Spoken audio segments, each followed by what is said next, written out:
Chapter 1. Abandoned, take these things and get lost. A small cloth bag fell to the ground in front of Gu Yundong. The mouth of the bag opened, revealing approximately 10 shriveled potatoes. Gu Yundong leaned against a large rock behind her.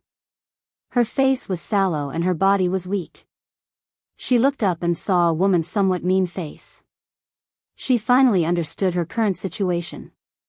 She had transmigrated from the zombie-infested apocalypse to Gene Kingdom and transmigrated into the body of a 13-year-old farm girl with the same name as her.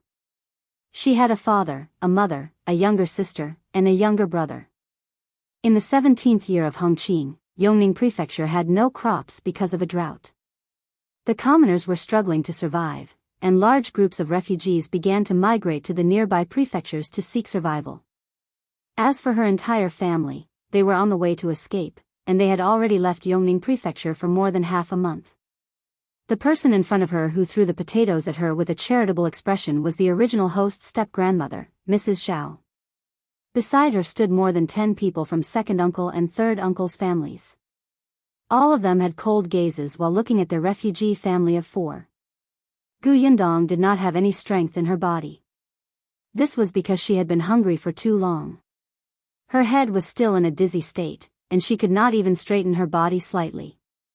She looked away and ignored Mrs. Zhao. Her eyes swept across second uncle and third uncle's family, who were watching coldly from the side, and finally landed on old Gu, who was sitting on a rock. Grandma was a step-grandmother, but grandfather was her biological grandfather. Old Gu felt a little uncomfortable under her clear and piercing gaze. He coughed lightly and sighed softly after a while. Yundong, don't blame us. It's just that everyone is in trouble and we don't have much food left. Your family doesn't have a strong laborer, and your mother is mentally disabled. She can't do anything except eat and sleep. The world is too chaotic. Everyone can't even take care of their own families. We really don't have the energy to take care of you. You can only pray for yourself. This bag of potatoes is enough for your mother and the others to last for 2 days. You can think of a way yourself later. Whether you can survive or not is also the will of the heavens. Gu Yundong sneered secretly. She had lived in the apocalypse for 2 years and had long seen the evilness of human nature. Old Gu had clearly done something evil, but he still found an excuse to push it to the heavens. Wasn't he afraid of being struck by lightning? Unfortunately, she didn't have the strength now. Otherwise, why would she let him talk nonsense here? She was disdainful, but a small figure beside her stubbornly wiped his eyes and said with a slight choked voice, "We do have strong labor. My father disappeared to lure away the bandits. He will come back." Gu Yundong knew that he was the original owner's younger brother, Gu Yunshu. He was only 5 years old this year, but he looked to be only 3 or 4 years old. The original host's father was called Gu Dajiang. 2 days ago, they encountered a group of bandits. Gu Dajiang and her second uncle, Gu Dai, used themselves as bait to divert the bandits' attention and give them a chance to escape. Later, Gu Dai returned, but Gu Dajiang was nowhere to be found. In everyone's eyes, Gu Dajiang was most likely killed by that group of bandits. The little Gu Yunshu refused to believe it.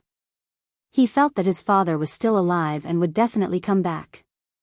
Old Gu did not want to say anything else. He just waved his hand and said, "All right, that's all. Take care of yourselves." As he spoke, he paused. In the end, he could not bear to part with his grandson.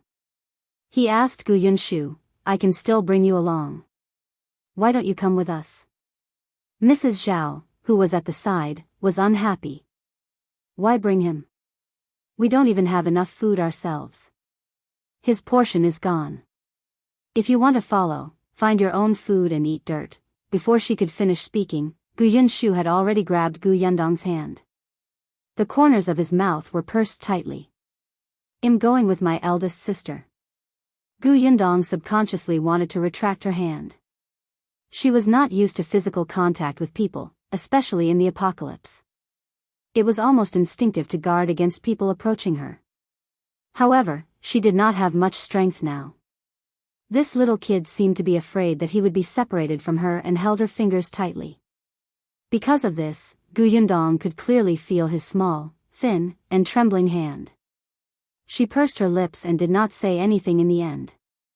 Old Gu was provoked by Gu Yunshu's fearful attitude. He stood up angrily. Up to you. With that, he left with Mrs. Zhao and the others. Madame Yang, who was Gu Yundong's mother, had been standing at the side and was confused. She was carrying a basket with a 3-year-old girl in it. The girl was sleeping groggily, and such a huge commotion did not wake her up.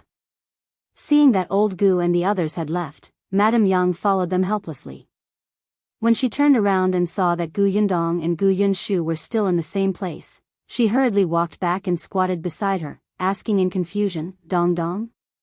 Let's go, let's go." Madame Yang wasn't very smart, but she knew people. She still didn't understand that the Gu family had abandoned her and her 3 daughters. She was just curious why the Gu family didn't wait for them. Gu Yundong was still recovering her strength. It was difficult for her to even speak now, and she had no patience to explain. On the other hand, Gu Yunshu comforted Madame Yang in a low voice, "Mother, eldest sister is tired. Let's leave later." Eldest sister had fainted previously. Because of this, Grandpa and the step-grandma finally had an excuse to leave their family. Gu Yunshu was worried. His father was not around, his eldest sister was sick, his mother was mentally disabled, and his younger sister was weak. He was now the only male in the family. Although he was only 5 years old, he had to take care of his family. Gu Yunshu tried his best to straighten his small body and looked at Gu Yundong, who had closed her eyes to rest. At this moment, Gu Yundong was actually happy. She had lived in the apocalypse for a year, and she had the mentality that every day she could survive was a good day. Although this place was also in a chaotic world, at least there were no zombies or mutated animals and plants here. After the disaster caused by the drought, her life would slowly improve. The future here was filled with hope. As for the original host's family, they had given her a chance to be reborn. As long as they did not cause trouble for her, Gu Yundong would treat it as repaying them and would not abandon them. Just as she was thinking about it, she suddenly heard hurried footsteps. She raised her head slightly and saw her second uncle, Gu Dai, who had returned. Chapter 2. Silver Gu Yundong did not have a good impression of this second uncle at all. Back then, he and Gu Dajiang had lured the bandits away, but only he had returned. This made her think more about this and link Gu Dajiang's disappearance to him. Gu Dai ran to Gu Yundong's side and squatted down to tug at her sleeve without a word. "What are you doing?" Gu Yundong regained some strength and retracted her hand. "In any case, you're about to die soon. Don't waste the money your father left for you. It'll help you give it to your grandparents." Gu Dai picked up a stone beside him and threw it at her head. Gu Yundong only had time to curse before she fainted. "Eldest sister." Gu Yunshu screamed and pounced over to slap Gu Dai crazily. Madame Yang also reacted. She put down the basket on her back and came up to scratch him. Gu Dai took 2 steps back from the two of them. Finally, he grabbed Gu Yunshu impatiently and grabbed his neck with one hand. He shouted at Madame Yang, who was about to pounce on him and bite him, "Stop. If you come any closer, I'll strangle your son to death." Madame Yang suddenly stopped. She hesitated and did not dare to go forward. She looked at her son and then at her unconscious daughter. Suddenly, she knelt down in front of Gu Dai. "Second uncle, please, I beg you. Put Ah Shu down. He hurts. He hurts." Gu Yunshu's face turned purple from the squeezing, and his eyes turned red. Tears welled up in his eyes and refused to fall. He ignored them and struggled frantically. "Mother, get up. Don't kneel. He's not human. He's a beast. He hit my sister and is trying to force us to die. I won't let him off even if I become a ghost." Gu Dai did not care about what he scolded. Without Madame Yang in the way, he walked back to Gu Yundong's side and pulled off her sleeve. He knew that his eldest brother had secretly given this niece some silver to protect herself. He had also accidentally seen Gu Yundong sewing the silver into her sleeve. That was why he had come back to get it. In any case, in this world, their family would definitely not live for more than a few days. Instead of letting this silver be buried with them, it was better for him to take it. Gu Dai had no qualms about it. He rolled up his sleeves and saw a tail of silver. His big brother was really scheming. He actually hid so much money secretly. After receiving the silver, Gu Dai threw Gu Yunshu away. Madame Yang quickly went forward to catch him to prevent him head from hitting the stone. Ah Shu, mother is here. It doesn't hurt. Gu Yunshu almost couldn't breathe. After regaining his freedom, he finally began to pant heavily. Gu Dai stood up and glanced at them with a smug smile. Don't blame me. It was your grandparents who decided to chase you away. I'm a junior, so I can only listen to them. After saying that, he snorted and strode in the direction of old Gu and the others. Old Gu had seen his second son leave. Now that he saw him return, he frowned slightly and asked, "Where did you go?" Gu Dai did not hide it from him. That girl still had money hidden on her. I brought it to father and mother. Old Gu stopped in his tracks.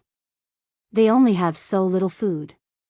Why did you still go? Why can't we go? Before he could finish speaking, Madame Zhao couldn't help but scold. I told you that your eldest son is dishonest. He didn't show filial piety to the two of us when he had money and even secretly gave it to his wife and daughter. This heartless thing. We worked so hard to raise him up, but we only raised such an ingrate. We should have beaten him to death long ago. So what if second brother took the money? Anyway, they won't be able to use it even if we gave it to her. Don't let it end up in someone else's hands. They might as well give it to us. Old Gu opened his mouth.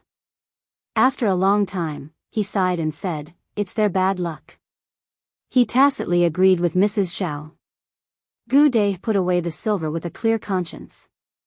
Mother, I'll keep this silver for you. I'm young and strong, so it's not easy for me to lose it. Mrs. Zhao glanced at him but did not say anything. In this world, she was not willing to make her son unhappy over a few dozen copper coins. If she angered her son and he abandoned her, she would not be able to live as an old lady. She thought that there was not much money, so she let him be. Chapter 3. I'm hungry. When Gu Yundong woke up again, she was on Madame Yang's back. She could hear her panting as she walked. Madame Yang was very thin and weak. Gu Yundong could clearly feel her shoulders shaking, as if they would break if she was not careful. Dong dong, you're awake? Perhaps sensing movement, Madame Yang turned her head slightly and said happily.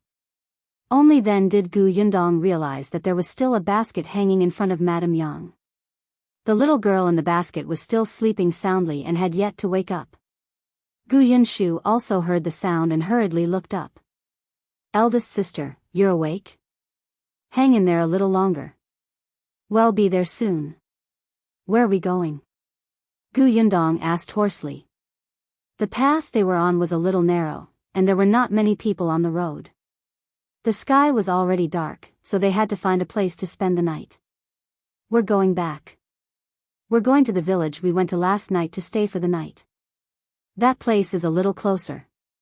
Gu Yunshu raised his head, wiped his face, and tried his best to smile. This decision was made by him, and he was actually very nervous. He did not know if it was right. After all, compared to the unknown direction in front of him, he could only return to the place he recognized. Big sister needed to rest, and he was very afraid. Only then did Gu Yundong realize that there was a mark on his neck. Coupled with his huge head, it was especially shocking. Her face darkened slightly. Where's Gu Dai? He stole eldest sister's money and ran away. Gu Yunshu finally couldn't hold it in anymore. He couldn't maintain his smile and lowered his head to wipe his tears. Yunshu is useless. I didn't protect eldest sister well or protect the money. I'm sorry. Gu Yundong wanted to tell him not to cry. She had been in the apocalypse for a year and had long understood that tears were the most useless thing.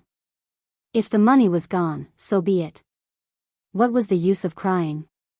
When there was a chance later, she would make him pay back 10 times or 100 times. What was the big deal? However, she quickly reacted. This was not the apocalypse, and Gu Yunshu was not a stranger. He was her younger brother. However, she did not know how to comfort others. Fortunately, Madame Yang's voice quickly sounded in her ears. "Ah, Shu, don't cry. It's your second uncle who's bad. Well, ignore him in the future. Mother dotes on you." Gu Yunshu was comforted. He sniffled hard. "I won't cry. I'm the only man here. Don't cry." As he spoke, he hugged the bag of potatoes in his arms and puffed out his small chest. Gu Yundong was speechless. Fortunately, they arrived at the village quickly. The village was quiet and almost empty. Everyone was either dead or fleeing, looking for a place to survive. Gu Yunshu originally wanted to go to the house they had gone to yesterday, but he was stopped by Gu Yundong. In the end, they chose a house a little away from the center of the village. The place was not big, but it was remote and quiet. There were only 2 families beside it. When they entered the house, Madame Yang carefully put Gu Yundong down. Gu Yundong's strength had slowly recovered, but she was still a little dizzy from the blow to her head. Gu Yunshu carefully placed the potatoes in front of her and looked up. "Eldest sister, rest first. I'll go find some firewood." He was very sensible. When he spoke to Gu Yundong, he tried his best to smile so that she would not worry. With that, he turned around and went to look for the woodshed. Gu Yundong looked at his back view and was worried that his head would snap at any moment. After a while, he came in with 2 thin bundles of firewood and called out to Madame Yang, "Mother, help me close the window." "Okay." Madame Yang was feeding Gu Yunka water from a bamboo jar. The little girl swallowed unconsciously and finally reacted. After the windows and door was closed, Gu Yunshu began to roast potatoes. Gu Yundong watched as he took out 2 small potatoes from the cloth bag. He skewered them while treating them very preciously and placed them on the firewood to rotate. When it was about time, he handed one to her. As for the other one, he carefully peeled off the skin and delivered it to Gu Yunk's mouth. Then, he extinguished the fire. Gu Yundong looked at the small potatoes in her hand and then at Gu Yunshu and Madame Yang, who clearly did not intend to eat them. "What about yours? Elder sister, eat. I'm not hungry." Although he said that, his eyes could not help but drift to the potatoes. Then, he immediately lowered his head. Madame Yang was much more direct. She swallowed hard. "I'm hungry." Chapter 4. Spatial Pocket. Gu Yunshu's small face flushed red. He tugged at it with his small hands and comforted Madame Yang softly. "Mother, we don't have much food left. Let's not eat today, okay? I'll go out and see if there's anything else." There were only about 10 small potatoes, so they definitely had to take care of the injured elder sister and the starving younger sister first. Gu Yunshu was a little sad, and there was even despair in his eyes. If they could not find food later, they might really starve to death. They still had a long way to go. Madame Yang was mentally disabled, but she could listen. She licked her lips and stared at the potatoes, but she still nodded. Then I won't eat it." Gu Yundong was speechless. It would be strange if she could still eat like this. Moreover, she had not planned to eat it in the first place. The potatoes had already germinated. If she ate them, she would be poisoned. Gu Yundong reached out and took the potato from Gu Yunk's hand as well. "I won't eat this for now. I'll go outside to find something else." She had already recovered her strength. Although her body was still weak, she was no longer unable to walk like before. Gu Yundong slowly stood up. Gu Yunshu was stunned and quickly stood up as well. He reached out to block her. "No, eldest sister, your health isn't good. I can do it. I'll go find her."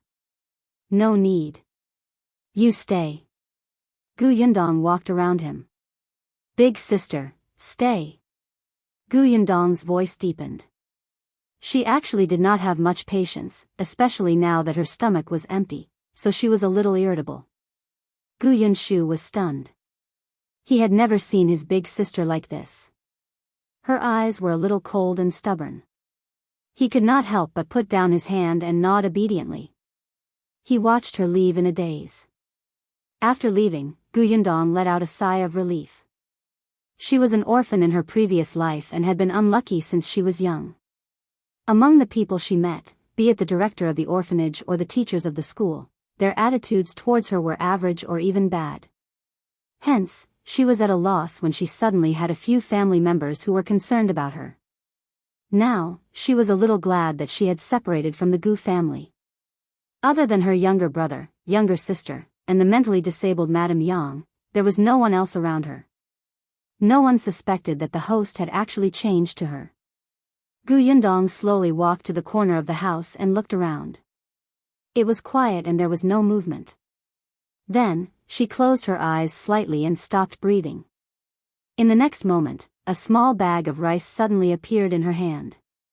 She smiled, and her eyes lit up slightly. Sure enough, her spatial storage followed her. The supplies in her storage also followed her. She had unintentionally obtained this spatial storage space when the apocalypse first arrived. It was about the size of an acre, and time was still inside. What was placed inside was the same as when she took it out. When she first obtained this space, Gu Yundong began to collect resources. After all, no one knew when the apocalypse would end. If she wanted to survive, she had to have something to rely on. She had a lot of things in her spatial storage now. She did not lack rice, flour, or mineral water. With these things, what was there to be afraid of on the way to escape from the drought? Previously, when Gu Dai hit her head with a stone, she almost reflexively wanted to go to the spatial storage to take out her dagger to counterattack. At that time, she realized that her storage space was still there. However, she had paused for a moment because of this. In just a short while, she was knocked out by Gu Dai. She would definitely take revenge when she had the chance. Gu Yundong took out water and alcohol from her spatial storage and disinfected the wound on her head. Fortunately, Gu Dai was not very strong. The main reason why she fainted was because she was hungry, and her injuries were not serious. Then, she squatted down and took out the small cloth bag she had brought out just now. She quietly poured the rice in. After some thought, she took out 2 packets of pickled vegetables and put them in bamboo tubes. Only then did she heave a sigh of relief and walk back into the house. Chapter 5. White rice. As soon as she entered the courtyard, Gu Yundong heard a puzzled voice coming from the room. Mother, eldest sister seems to be different from before. In the past, eldest sister always cried and was especially afraid of pain. Now, she seems to have become so manly in an instant. Gu Yundong was speechless. Did he not know how to speak? What did he mean by being so manly? However, her personality was indeed very different from Gu Yundong's in the past. She had to think of a reasonable excuse to explain. However, before she could think of anything, Gu Yunshu's voice sounded again. It must be because Grandpa and Grandma chased us away and agitated eldest sister. Father is not around, so she feels that she has to protect and take care of us. It's not easy for eldest sister. Mother, tell me, what way can I grow up in an instant and become a strong laborer at home? This way, eldest sister won't have to pretend to be so manly. I'm so useless now. Madame Yang tilted her head, not understanding. I've grown up. I'm so tall. Gu Yundong had mixed feelings. This little thing was still young, but he was very capable of worrying. However, from his voice, she could tell that there was nothing wrong with his voice. It seemed that although the marks on his neck were shocking, Gu Dai had not really injured him. Gu Yundong lifted the things in her hand and stepped harder. The voices inside immediately stopped. She pushed open the door and saw Gu Yunshu standing in front of Madame Yang and Gu Yunka with his hands outstretched. His little face was tense and he looked vigilant. Seeing that it was her, he heaved a sigh of relief and smiled widely. "Big sister, you're back." He shifted his gaze and saw the thing in her hand. His big eyes instantly lit up. "Have you found something to eat?" "Okay." Gu Yundong placed the cloth bag on the ground. "I'll go to the kitchen to see if there's any water." She turned around and went out again. There was definitely no water in this place. She was just pretending. She went to the kitchen to find a jar and took out the mineral water from her space to pour it in before returning to her room. In the room, Gu Yunshu's eyes were already wide open. He looked at the white rice in the bag in disbelief and stuttered, "Big. Big sister, where did you find it? It's so white, and there's so much." He had never seen rice so white and big. Each grain seemed to be transparent and looked better than the most expensive rice in the rice shop in town. Gu Yunshu could not help but gulp. It felt like a dream. "I found it under the bed in one of the rooms of the family next door," Gu Yundong said. Gu Yunshu was stunned for a moment before he came to a realization. "I know. That family must be like second aunt. They secretly hid the food and forgot to take it with them when they escaped." After saying that, he nodded vigorously. Previously, when she was about to leave the village, second aunt secretly took out 2 large packets of sweet potato jerky from under the bed and prepared to secretly take them away. She had secretly concealed them in her room all these years. She did not expect Grandma to see them and scold second aunt at home for being an ingrate. The entire Gu family knew about this. Now that he heard that these white rice were found under the bed, Gu Yunshu immediately found a reasonable explanation. Gu Yundong felt that there was no need for her to think of an excuse. He could always find an excuse for her. Hence, she nodded. "Probably." As she spoke, she turned around and closed the door, rekindling the fire from before. After adding water to the earthen jar, Gu Yundong planned to cook some porridge to drink. The entire family was very hungry and their stomachs were empty. They could only eat soft and tender food. Gu Yunshu's heart ached immediately when she poured out a large handful of rice. "Elder sister, don't eat too much. I'm actually not very hungry. I can eat less. Don't you want to grow up quickly? How can you grow up if you don't eat more?" Gu Yunshu was stunned and immediately conflicted. He wanted to grow up quickly, but they did not have much food. If they ate too much now, what would happen in the future? He was in a dilemma, but Gu Yundong had already quickly cooked the porridge. Chapter 6. Subtle movement. Gu Yundong only heaved a sigh of satisfaction when she ate the warm porridge. Her body was too poor. Although she did not eat well in the apocalypse, she had a spatial storage long ago and collected a lot of supplies. Even if she was not as free to eat as in the apocalypse, she was much better off than most people. It was not a problem for her to eat until she was 70% full. However, here, even before fleeing the drought, the porridge they ate was only enough to fill their stomachs. There were not many rice grains at all. After fleeing the drought, they only had 1 meal a day. It was rare for them to eat to even 20% full. "Big sister, it's so delicious. It smells so good." Gu Yunshu drank extremely slowly. He had never eaten such delicious porridge. It was sweet and fragrant. It was simply a delicacy in this world. His expression was too intoxicated. His little mouth was pouting, and he could not bear to swallow it. Madame Yang eagerly took 2 sips before carefully feeding Gu Yunka. The little girl did not have much strength. Now that she had eaten the porridge, her eyes lit up and the corners of her eyes curved. She immediately became energetic. "It's delicious." At that moment, Gu Yundong felt inexplicably satisfied. This feeling was very unfamiliar. She could not help but cover her chest. It was rare for the family of 4 to have a sumptuous dinner. All of them felt extremely happy. They held their stomachs and lay on the ground, not wanting to move. Gu Yundong's stomach was no longer burning, and she had strength now. She finally had the strength to think about the rest of the journey. They did not lack food now. She had enough food in her spatial storage to support them until they reached the relatively rich prefecture capital. However, without transportation, they would definitely walk very slowly. The others' matters were fine, but what she was most worried about was that they would encounter bandits and starving desperate refugees. This was the greatest danger along the way. In particular, her family did not even have an adult man. In the eyes of others, they were easy to bully and could easily become the target of those with ulterior motives.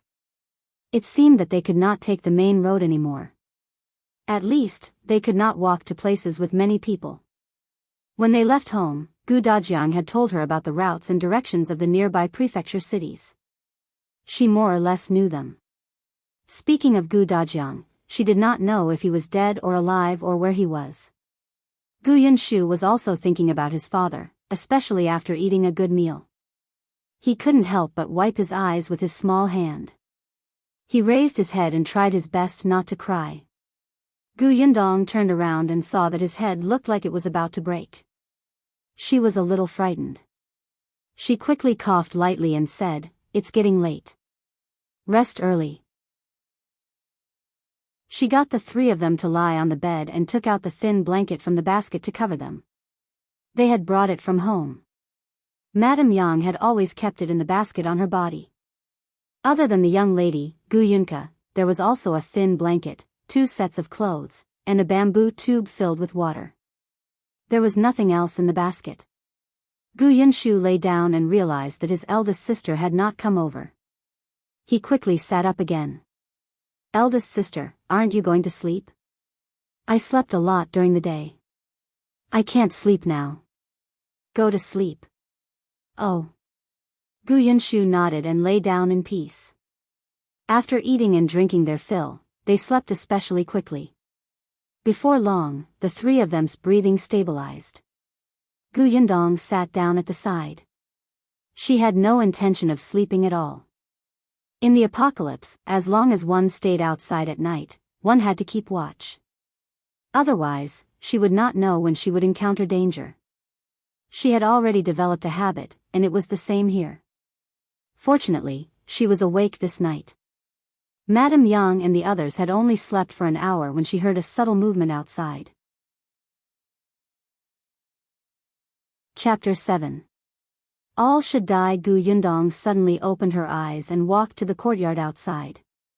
The wall of the courtyard was not very tall. There was a sauce jar under the corner of the wall and a wooden board covering it. Gu Yundong slowly stepped on it, revealing half of her head to look out of the wall. She saw 2 tall men standing under the moonlight. One of them lowered his voice and said, "Keep your voice down. Don't wake them up." Another person rubbed his leg. "How would I know that there was a stone here? Didn't I accidentally trip?" Gu Yundong narrowed his eyes slightly. She had placed this stone before. Other than this stone, there was also a wooden bolt lying horizontally on the door. Fortunately, she had placed something. Otherwise, she would not have heard the commotion so quickly. What were these 2 trying to do so sneakily? As she was thinking, the 2 men turned slightly to reveal their faces. Gu Yundong's expression suddenly changed. She had inherited the original host's memories. In her memory, she had just seen these 2 faces in the morning.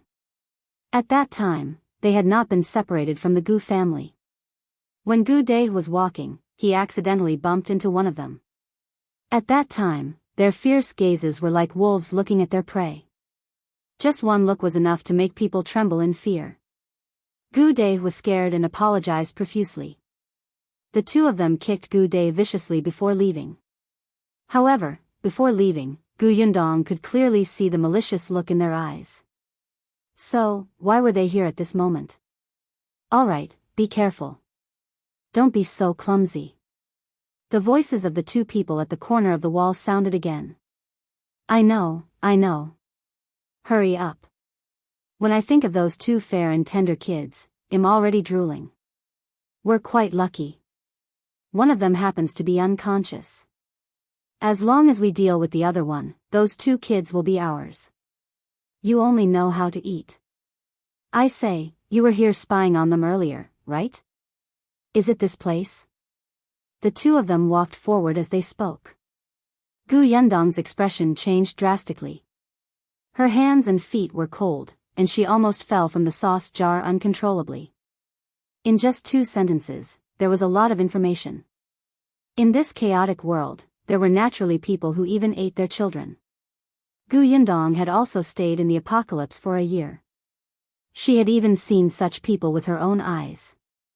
No wonder their eyes were red and filled with malice. There was also a stench of decay on their bodies. So that was how it was.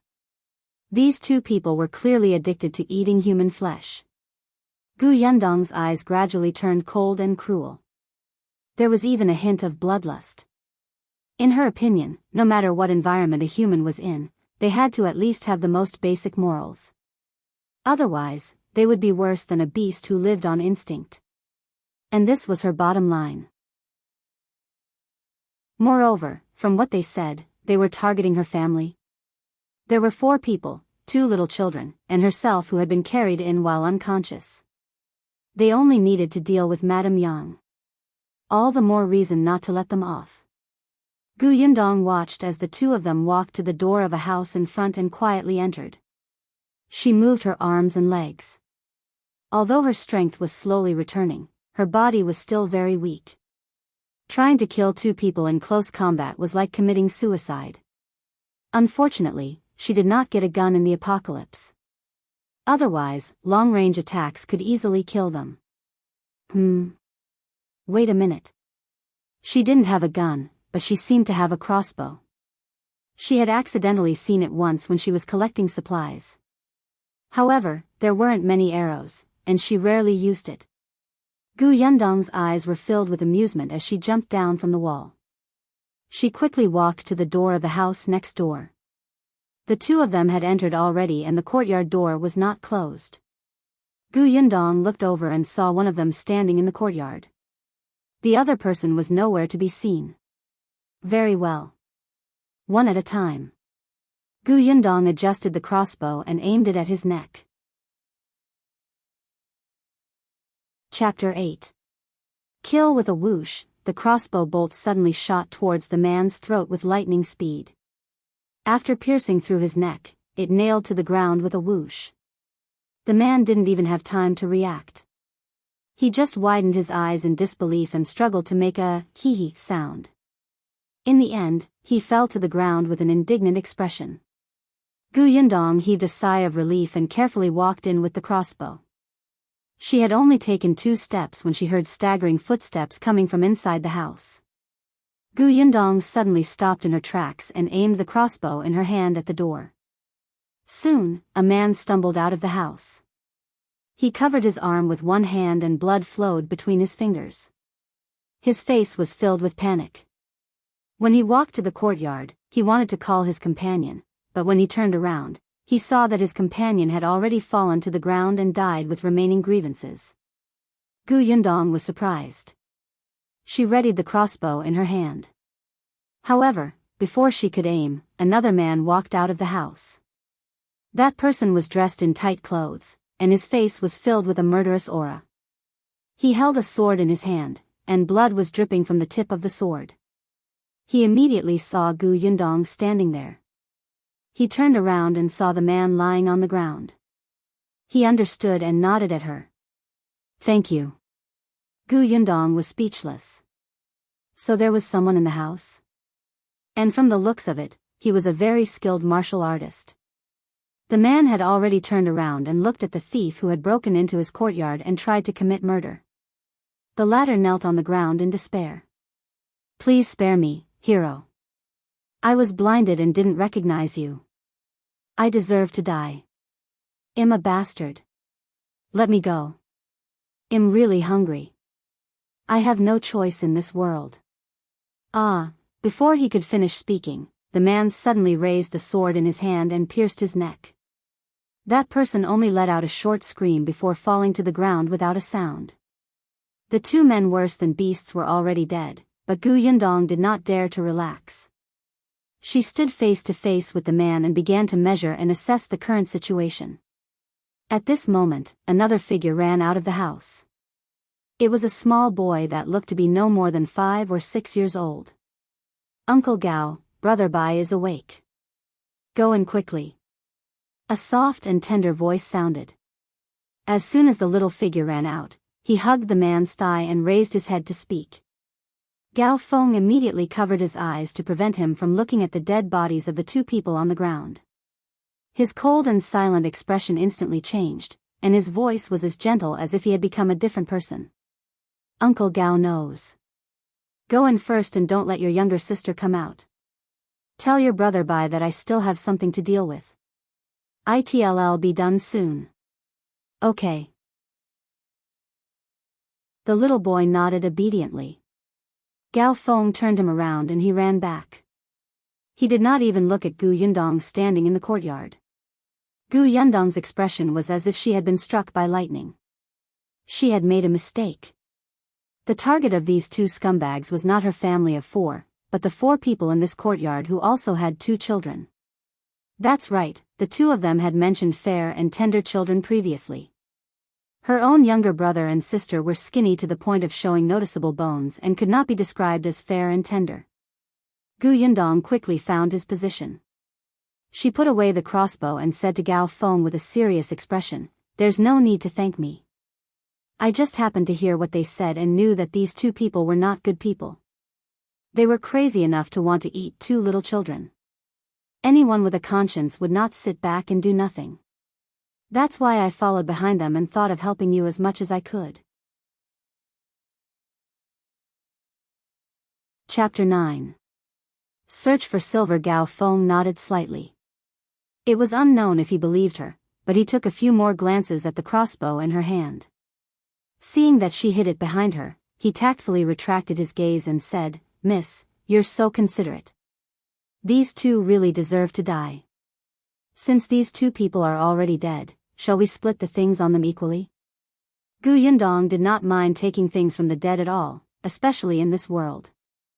However, Gao Feng was very disdainful. "I don't need it. Miss, just take it." Gu Yundong was just asking him out of courtesy. It was obvious that this Gao guy did not lack money. As soon as he agreed, Gu Yundong squatted down and rummaged through the 2 dead men's money bags.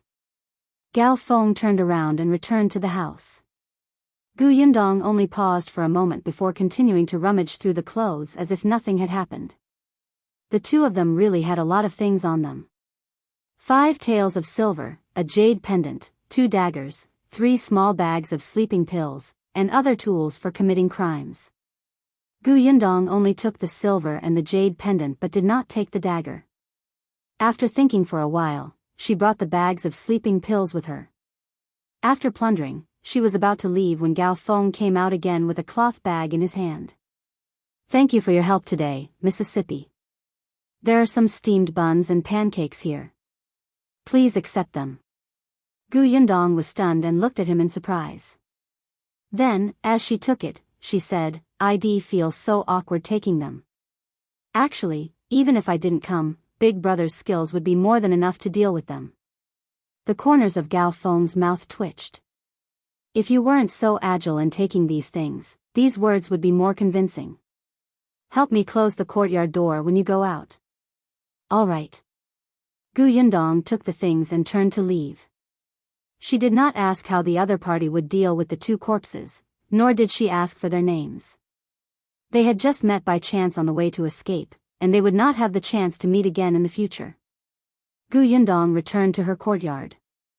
The steamed buns and pancakes in her hand were already cold. She could eat them tomorrow if they were heated up again. She could add more food for everyone. The 3 people on were still sleeping in front of the fireplace, but they were curled up into a ball together. Gu Yundong frowned. It was now the time when the temperature difference between day and night was huge. It was very hot in the day, but at night, the temperature suddenly dropped by more than 10 degrees. They only had a thin blanket, so short that it could not even cover Madame Yang's feet. Even if they pressed all their clothes on top, it was still very cold. It was no wonder that they were shivering in their sleep. She subconsciously wanted to take out the blanket from her spatial storage, but on second thought, there was someone next door. It was better to be careful. Therefore, she simply took firewood and lit it at the side.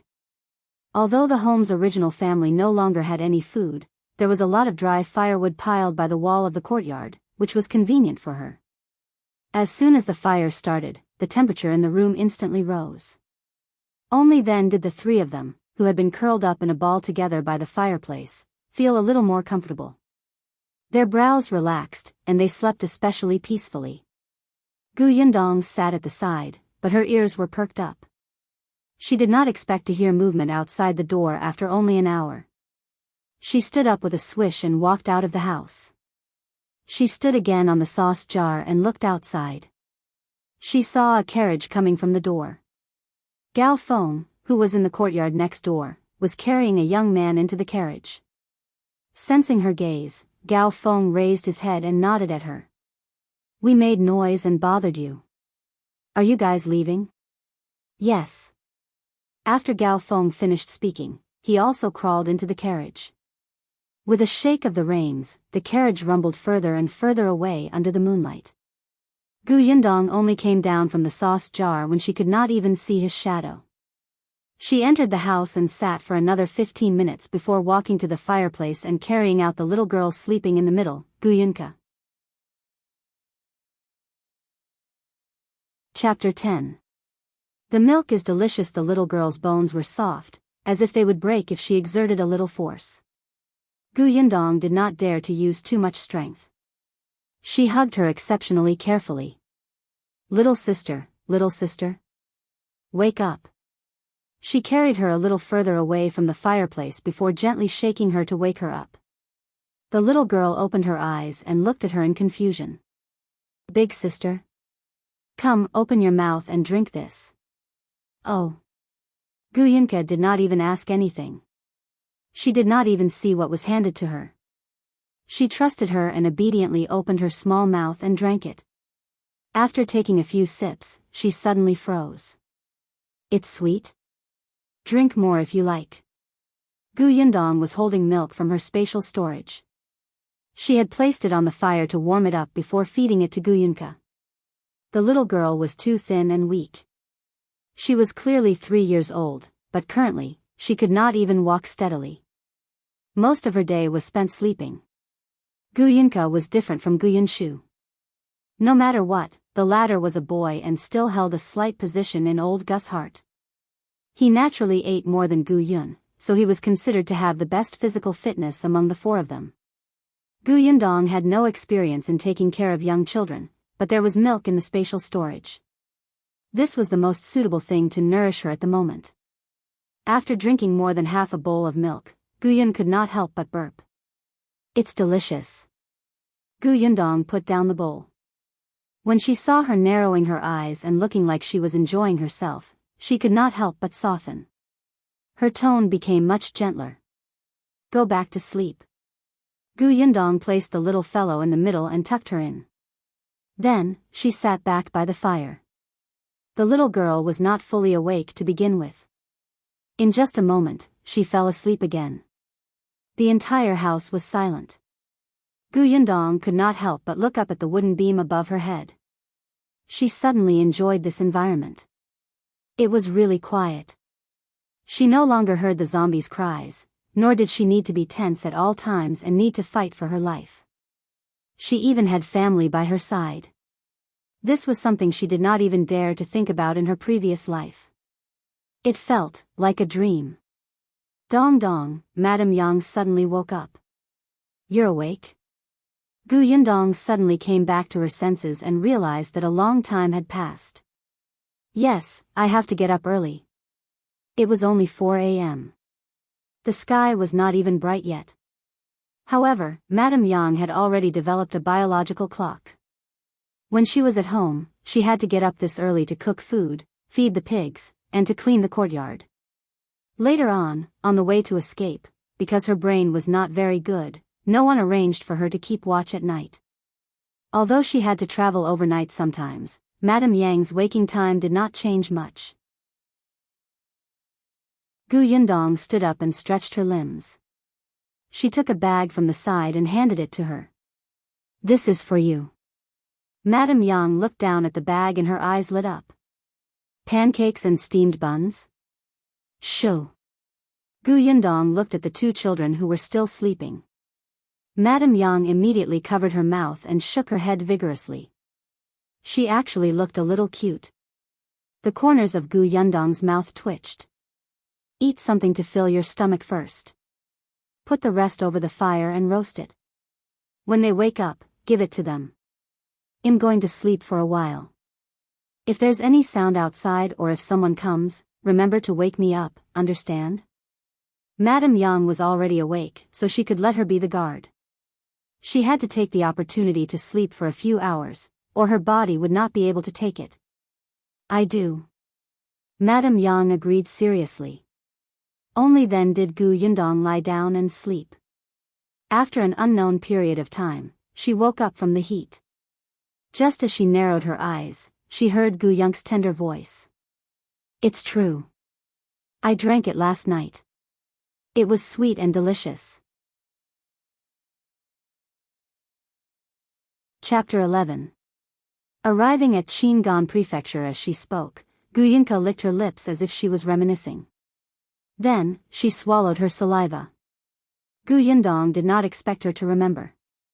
At that time, Gu Yunka was in a sleepy daze and Gu Yundong thought that she did not have much of an impression. She had to think of an excuse to fool the little girl.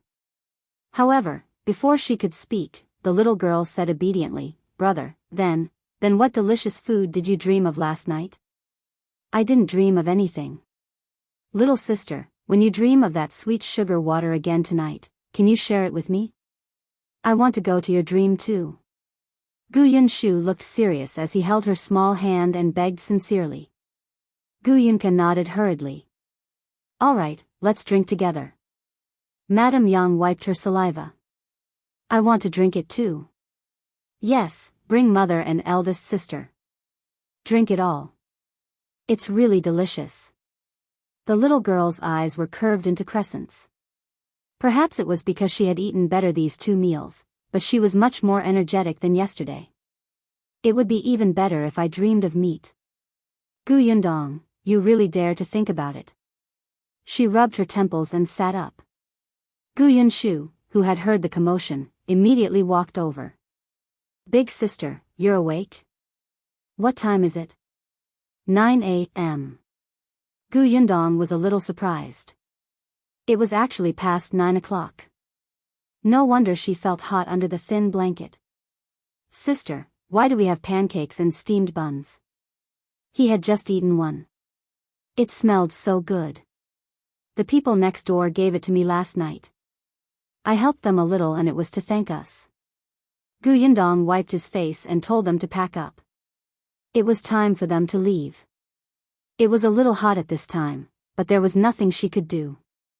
She was worried about no one keeping watch at night, so she could only keep guard herself. She would sleep when Madame Yang woke up, so they had less time to travel. Gu Yundong found another small basket in the courtyard and carried it on her back. She placed the bag of rice, steamed buns, and pancakes inside and even covered them with a blanket. In fact, she placed them in her spatial storage and would secretly took them out when she needed to. This way, the burden on Madame Yang would be less. She still carried Gu Yunka on her back in the basket. In fact, according to Gu Yundong's knowledge, Gu Yunshu was young and his bones had not grown well, and he was not suitable to walk for a long time. After a few days, when she recovered her strength, she could carry her younger sister. Her younger brother could be carried by Madame Yang for a while. The family of 4 set off again. Perhaps because they had something in their stomachs, their faces were no longer as gray as yesterday. Especially Gu Yunshu, the despair that seemed to be about to make him collapse yesterday could no longer be found. They walked very slowly and rested most of the time. They were not afraid with food in their hands. Gu Yundong focused on finding places with few people. It was too easy for the 4 of them to be targeted. But even so, the people they met looked at them with greed. Gu Yundong held a dagger in her hand. The dagger was deliberately smeared with blood. Whoever dared to approach her, she would smile bloodthirstily and ferociously at that person, scaring many tall and burly people into fleeing. There were also some who were not afraid of death. Gu Yundong did not show any mercy. After walking for a few days, they were safe and did not get robbed. Sometimes, they would stay in the wilderness. At times like this, Gu Yundong would be exceptionally cautious. After a few times, Gu Yunshu realized that his eldest sister kept watch every night and did not dare to sleep. His heart ached and he felt terrible, so he insisted on switching places with her. Gu Yundong rejected him firmly and coldly. She was worried about letting such a young child guard the night. A child's sleepiness was not something he could control by himself. He would fall asleep quickly if he got sleepy. She would rather set off later and travel slower than take this risk. She only had one life. After traveling slowly for another month, they finally arrived at Qingan Prefecture. Chapter 12. Father Gu Dajiang. After arriving at Qingan Prefecture, they could finally rest. Gu Yundong looked up at the tall city gate and wiped her messy hair. She looked extremely disheveled now. Her hair was disheveled and her face was sloppy. If one did not look carefully, they would not be able to tell if she was a man or a woman. However, it was also because of this that she could hide her completely different healthy expression from others who were all pale and skinny from starvation. Eldest sister, will father be inside? Gu Yunshu stood beside her and held her hand as he asked softly.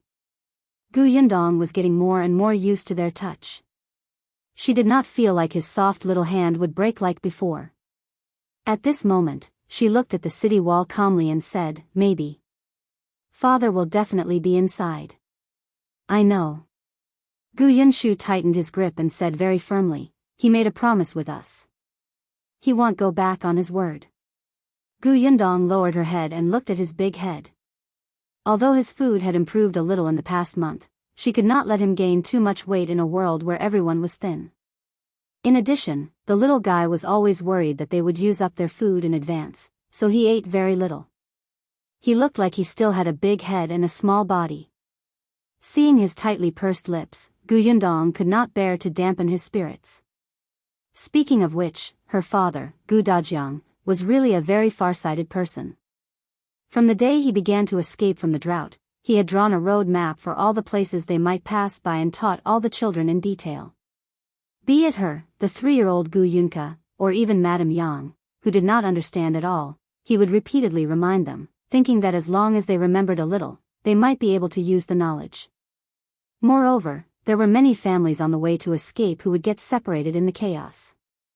Who knew when someone would end up being alone? When that time came, they would wait in Qingan Prefecture. They would eventually reunite. His guess was right. However, the only person who was alone had become himself. In Gu Yundong's opinion, Gu Dajiang was most likely doomed. However, the other 3 had high hopes that their seemingly omnipotent father, husband, would definitely escape safely. Gu Yundong felt that it was good to have a glimmer of hope. Unfortunately, communication and transportation were inconvenient now. It would be difficult to reunite the family. Let's go and ask how to enter the city.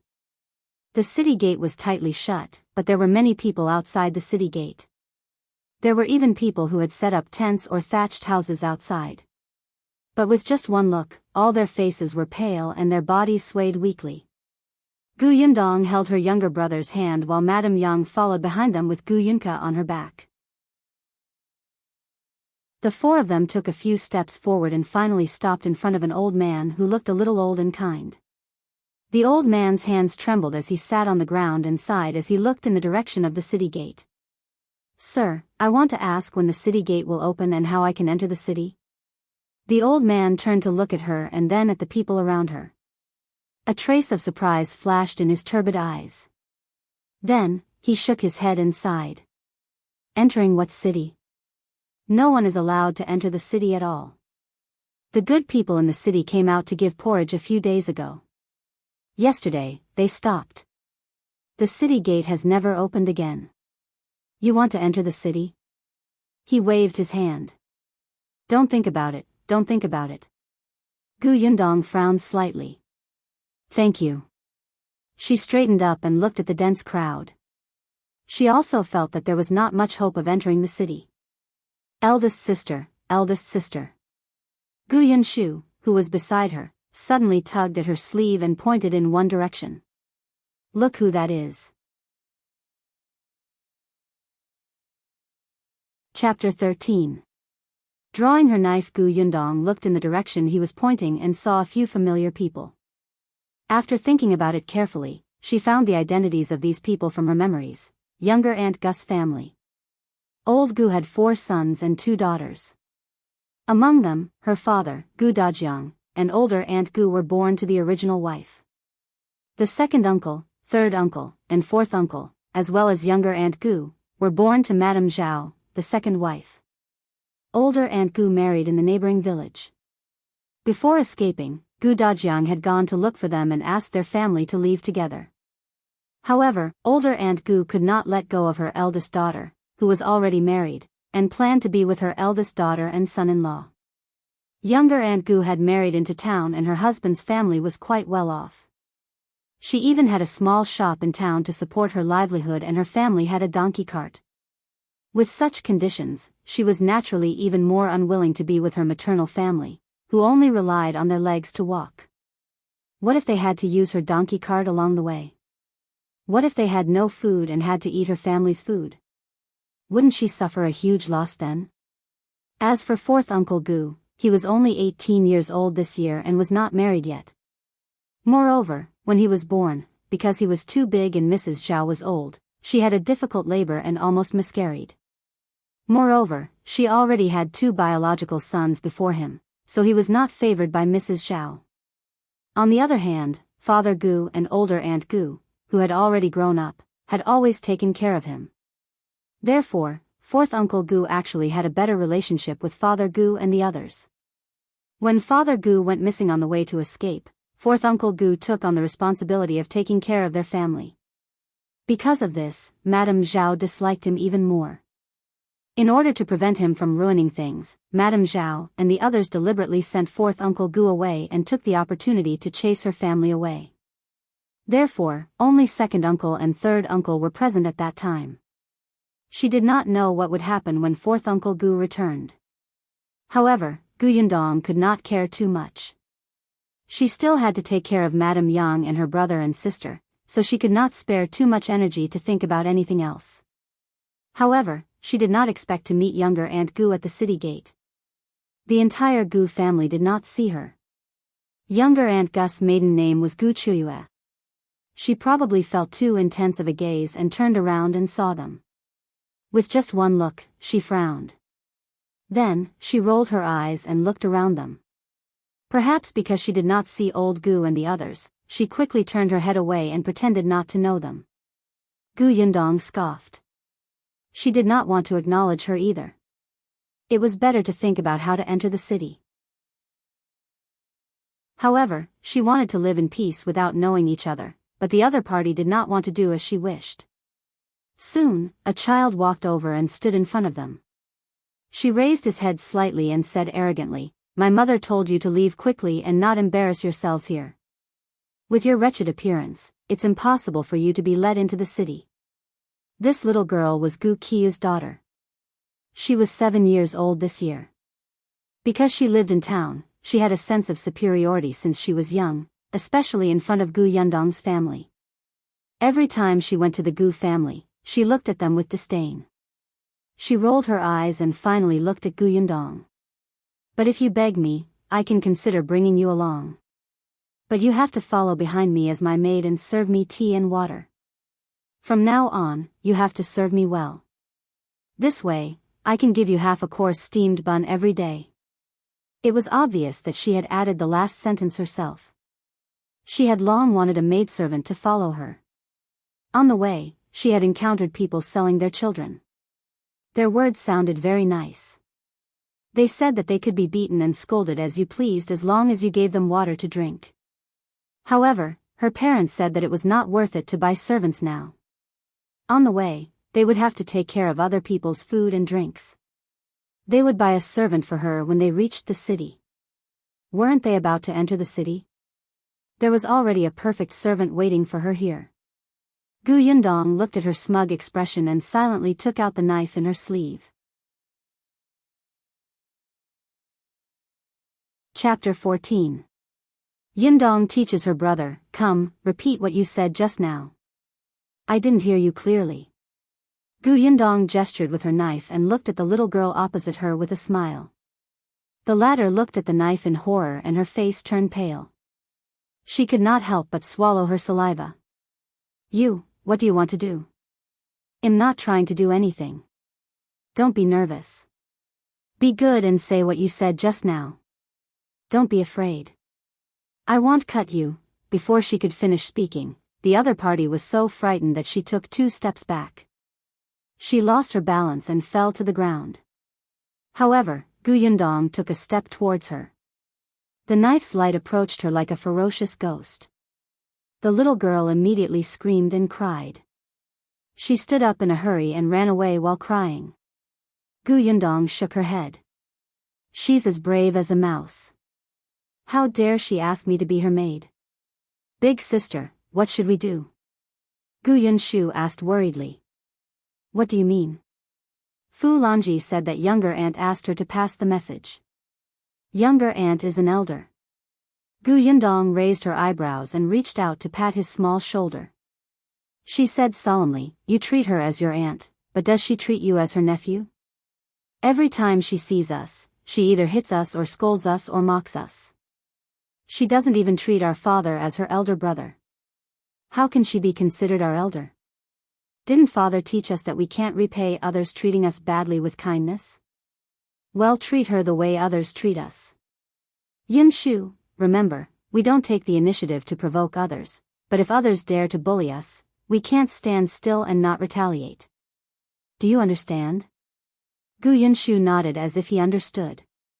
After thinking for a while in a daze, he understood. Younger aunt doesn't act like an elder. Fu Longji doesn't treat our parents like she is a junior. I know what to do. Gu Yundong nodded in satisfaction. Then, she saw him clench his fists and say, "The next time she comes, I'll spit on her."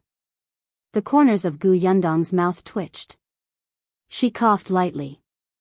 "Well, spitting on her is too rude. We can resolve the matter in a more refined manner." Gu Yunshu blinked. "How so?" As he spoke, he saw Gu Chuyue walking over angrily with Fu Longji. Before she could approach, she started scolding, "Gu Yundong, you motherless thing. How dare you bully my Longji? Without your grandparents around, you don't think much of me, your aunt, right? I'll teach you the rules on your grandparents' behalf today, lest you don't even understand the most basic filial piety towards your elders. In the future, you'll embarrass the Gu family and become a joke if word gets out." As Gu Chuyue spoke, she swung her hand and was about to slap Gu Yundong's face. However, halfway through, her hand stopped. She looked at the dagger blocking her way and shivered. She couldn't hit no matter what. "Gu Yundong, do you know whose blood this is?" Gu Yundong waved the dagger in his hand. Yesterday, the blood on it was still bright red. Today, it has turned dark, and the smell of blood is not very strong. But I think someone who is not blind can still see it, right? What do you want to do? I don't want to do anything. I just feel that there are so many self-righteous fools in this world. Yesterday, I met 2 of them. Not only did they want to snatch my things, but they also wanted to drag my sister and brother away to sell them. I took out this dagger at that time and aimed it at someone's neck. Chapter 15. Younger aunt is nothing, Gu Chuyue screamed and looked at Gu Yundong as if she did not know her. She took a deep breath. You're crazy. I'm your aunt. In this world, even one's own son can't compare to half a bag of food. Younger aunt, you're nothing. Gu Yundong said coldly and approached her step by step. The dagger was also getting closer. Gu Chuyue could smell the blood on the dagger. She hurriedly took a few steps back and tightened her grip on her daughter's hand. Her heart was beating rapidly. This is the city gate. Everyone is watching. If you commit murder, you won't be able to escape. Let me tell you, as long as you apologize to Lanji and apologize properly, as long as Lanji forgives you, today's matter will be over. Gu Yundong looked around. There were indeed many people looking at them, but their eyes were numb as they watched the farce without moving. She felt that Gu Chuyue was too naive. Then do you want to try? Or, ask Fu Lanji if she dares to make me apologize. Fu Lanji met her cold gaze and immediately shook her head like a rattle drum. Gu Chuyue was furious. She wanted to go forward and give Gu Yundong a few vicious slaps. However, she did not dare to. Gu Yundong's gaze was too terrifying. In the end, she could not help but shout fiercely, I won't argue with you. If you don't take your elders seriously, I won't care if you live or die in the future. When the time comes, don't beg me if you want to enter the city. Lunatic, you're just like your mother. Lanji, let's go. The two of them came in a hurry but stumbled back. After walking far away, Gu Chuyue cursed, little b asterisk tch, just you wait. Do you really think I can't deal with you? I'll see how long you can protect yourself with 3 burdens by your side. You better not let me find any opportunities. When the time comes, I'll teach you a lesson. I don't believe that you can come here safely by yourself. I don't know how many men you've slept with already, little whore. Fu Lanji finally stopped crying. Mother, why aren't they with Grandpa and the others? They must have been chased out. Gu Chuyue sneered. She knew her parents too well. Serves them right. The two of them gradually disappeared into the distance. Gu Yundong put away her dagger and looked at the people around her. She did not know if it was because of the blood on her dagger or if it was because of the unfriendly look in her eyes, but in short, a few people who were tempted to go forward and talk to her had given up. This Gu Chuyue was still somewhat useful. It's not easy for a young lady. The old man, who had been watching from the beginning to the end, could not help but sigh. But in this case, you don't even have a relative who can help you. You have to be careful. Sir, do you think that they will help us if I apologize to them or beg for mercy or serve them tea? Gu Yundong smiled and did not mind. The old man was stunned for a moment. That's true. After scaring younger Aunt Gu and her daughter away, Gu Yundong could finally calm down and begin to observe the large number of refugees outside the city gate. There were too many people, and the road was packed. They walked slowly and were already standing at the periphery. However, there were still many refugees coming this way on the road behind them. Gu Yundong glanced around and frowned when she saw people gathered in 2s and 3s not far away. Something was wrong. Something was very wrong. Chapter 16. Chaos will happen. Gu Yunshu grabbed her hand. Eldest sister, has father already entered the city? I'm not too sure. I'll ask around first. Gu Yundong found a plot of land at the side and brought them to sit down and rest. When the fatigue passed, she began to ask about Father Gus' whereabouts. She did not dare to leave Madame Yang and the others alone, so she simply brought them along. There were too many people at the city gate. It was not easy to find one person. In particular, many people looked at them as if they were about to pounce on them and tear them apart at any moment. Gu Yundong did not dare to relax at all. She kept holding the dagger in her hand.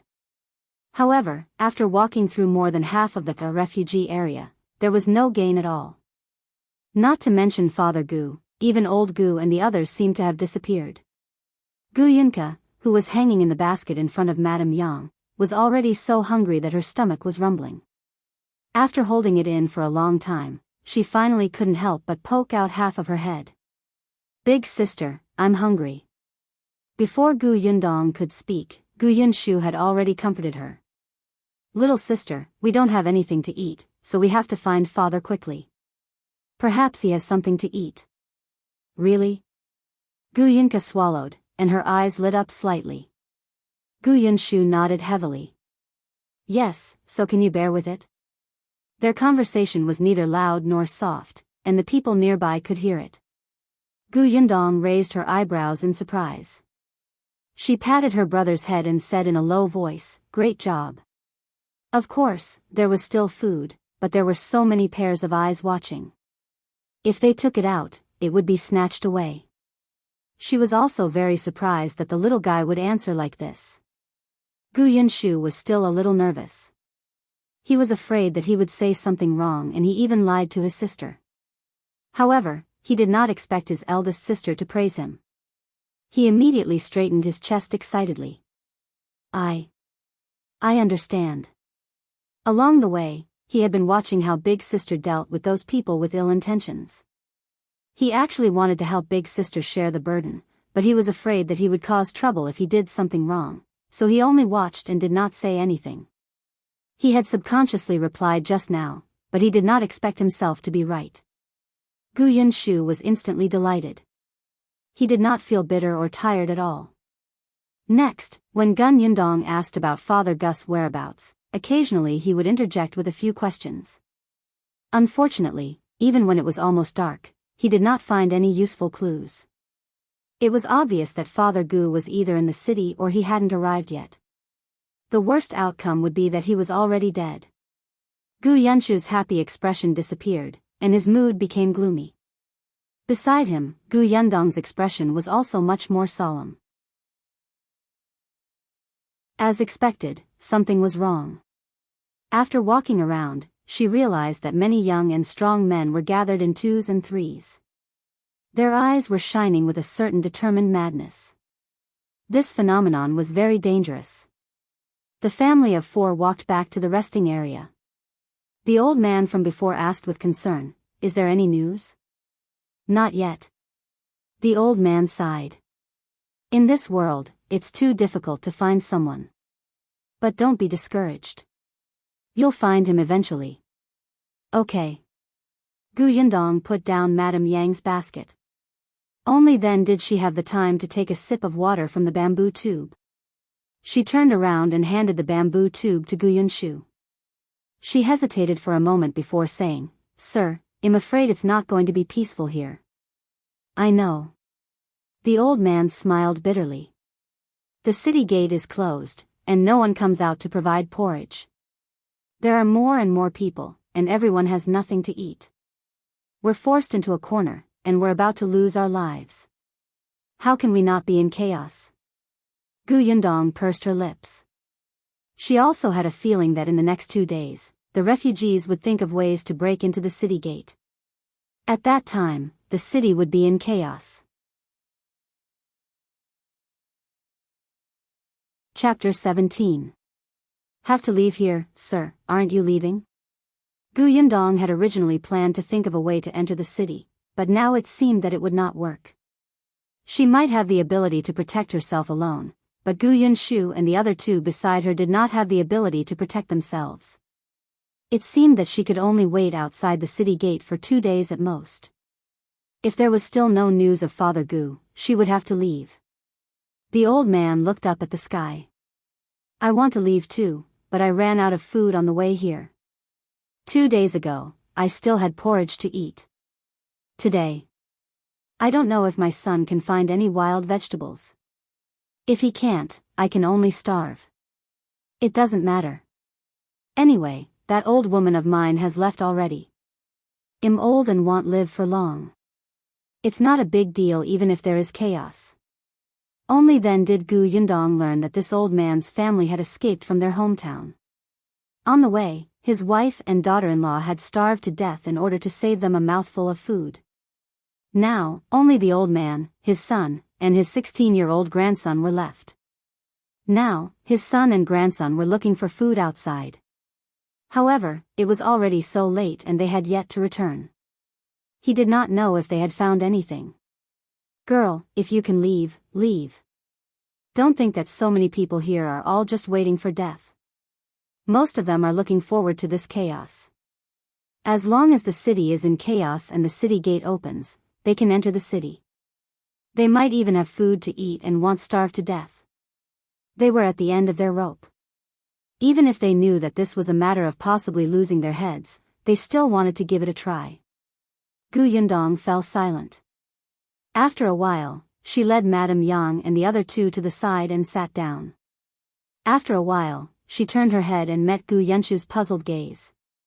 She said softly, "Yunshu, let's wait another day. Regardless of whether we hear from father or not, we have to leave then." "Is it because a fight is about to break out here?"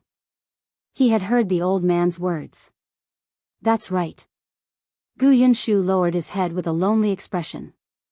He wiped his eyes fiercely with the back of his hand. After a while, he said in a choked voice, "I'll listen to big sister. You're a good boy. I know we're still young and can't run fast. If we fight, well, drag eldest sister down. Then, let's wait until there's no more fighting here before looking for father, okay?" Gu Yunshu was really very sensible. Gu Yundong had actually seen many brats before. For example, Fu Lanji was a few years older than Gu Yunshu, but she had a bad personality. Gu Yundong felt really awkward about such a sensible and obedient child. She felt like spoiling him. This kind of emotion had never happened before to her, but during this period of time, after interacting with the Gu siblings, it often appeared and occupied her heart. These two children were growing on her. Gu Yundong took a deep breath and nodded. "All right, I promise you." Gu Yunshu tried his best to smile. "I'll grow up quickly." Eldest sister. Gu Yunka was still young. She felt that eldest sister and second brother's explanation was too complicated. She did not understand. She only tilted her head and asked curiously, "You're not looking for father anymore?" "But Kiki's stomach is so hungry. Didn't they say that they could eat after finding their father?" Gu Yundong pinched her tender face. This little thing was a little foodie. She could eat anything that was given to her. In her dreams at night, the content was all about food. It was also strange. In the past, when she was at the Gu family, Madame Zhao had never given her a full meal. How could she hold back and not say anything? Gu Yundong took another bamboo tube at the side, opened the lid, and brought it to Gu Yunk's mouth. Half of her body blocked others' vision. "If you're hungry, drink some water. Tomorrow, eldest sister will think of a way to find food." Say ah. Although she called it water, it was actually porridge in the bamboo tube. There were not many rice grains, but at least it could fill one's stomach. She added white sugar to the porridge, and the little girl immediately smiled after drinking it. Chapter 18. The bamboo basket is heavy. There was not much porridge in the bamboo tube. It was only enough for everyone to drink 2 mouthfuls, but at least it was enough to put something in their stomachs. The sky was already completely dark. As usual, Gu Yundong sat at the side and guarded everyone. There were too many people at the city gate, so she did not dare to let her guard down. The night was still illuminated by the faint flames. There were also many faint sounds. In the distance, there were faint cries. In this place, there were still people who starved to death and worked themselves to death every day. There were also robberies and fights. No wonder it was chaotic. If the magistrate officials in the city did not think of a way to solve the problem, the small chaos would eventually cause a huge disaster. "Girl?" Just as she was thinking, a familiar voice suddenly sounded in her ear. Gu Yundong's expression suddenly tightened. She saw a staggering figure walking over.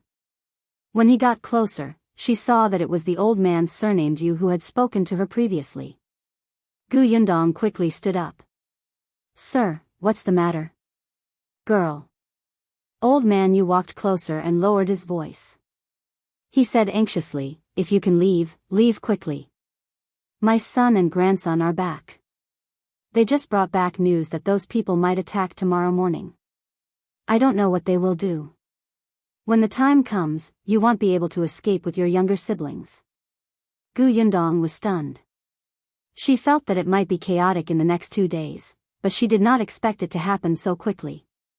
"What about you, sir?" Old man Yu smiled bitterly. "My son said that we shouldn't get involved in such matters. When the time comes, well, hide far away. As for the future, well, take it one step at a time. All right, girl, leave quickly. Don't delay. Gu Yundong nodded and squatted down to wake Madame Yang up. She directly asked Madame Yang to carry Gu Yunshu while she carried Gu Yunka. They did not have many things.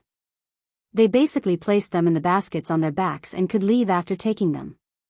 Gu Yundong also realized that a few families were quietly preparing to leave not far away. It seemed that they had received the news and did not want to get involved. Madame Yang was still in a daze, but at least she was obedient. When her daughter asked her to leave, she immediately followed. The few of them passed by the place where old man Yu was resting. Gu Yundong saw his equally skinny son and grandson. The two of them were quite friendly to her and nodded slightly. Gu Yundong also nodded. However, she paused when she reached the place where they had placed their bamboo baskets before leaving. Old man Yu sent them off.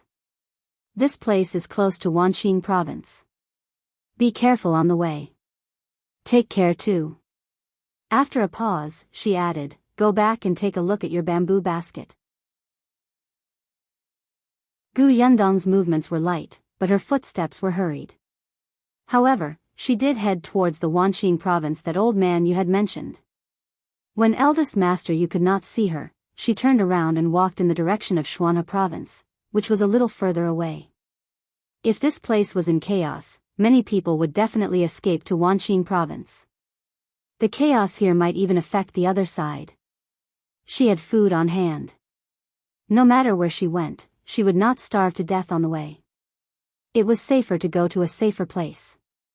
Shuanhe Prefecture was her first choice at the moment. Old man Yu waited until they could no longer be seen before turning around to go back. His son came over and helped him sit down. Is that family the people father mentioned earlier?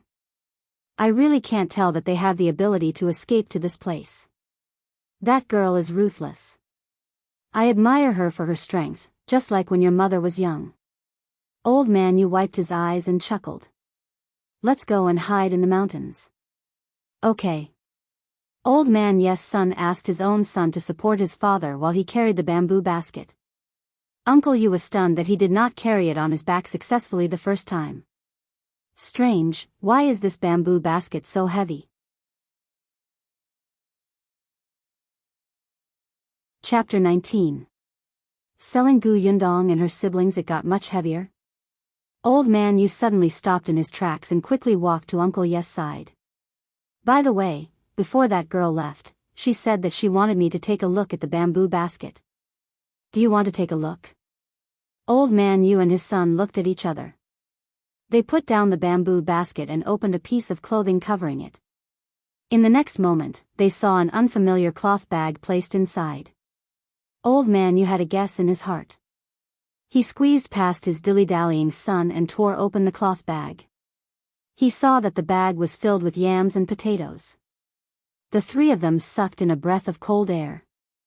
Old man Yu even closed the cloth bag and covered it with his original clothes while trembling. Father. Uncle Yu swallowed hard. This is from that girl, Shu. Old man Yu quickly looked around. When he saw that no one was paying attention, he heaved a sigh of relief. This girl is repaying me for sending her news out of kindness. She distinguishes between gratitude and grudges. It's fine if we accept it. Don't make a fuss. If there's a chance in the future, well, thank her again. The father and son nodded repeatedly, and their eyes lit up. Father, now that we have these, we can go to Wanqing province. Yes, to Wanqing province. Old man Yu had a smile on his face. He no longer had the gloomy expression from before. Although this food could only last for 7 to 8 days, there would always be food to be found on the way to Wanqing province. The three of them quickly confirmed the route and began to set off in the direction of Wanqing province. However, they all had a question in their hearts. When did that girl stuff the food into their bamboo basket? Gu Yundong and the Yu family's grandfather, son, and grandson left the city gate one after another. Just as they left, a few sneaky men quietly came to the place where Gu Yundong had rested. However, there was no one there anymore. The few of them searched around but could not find anyone. One of them grabbed a young man's collar. "Where is he? Didn't you say that your nephew and niece are here?" The young man's name was Fu Ming, and he was Gu Qiu's husband. At this moment, he also had a look of anger on his face. However, when he faced the fierce man, he immediately said obsequiously, "Master Qian, I'm not lying to you. They were really here. My little niece is only 3 years old, and my little nephew is only 5 years old. They're both good looking. You can bring them back and train them well. They'll definitely be able to help you earn money in the future. The older one is 13 years old and has already grown up.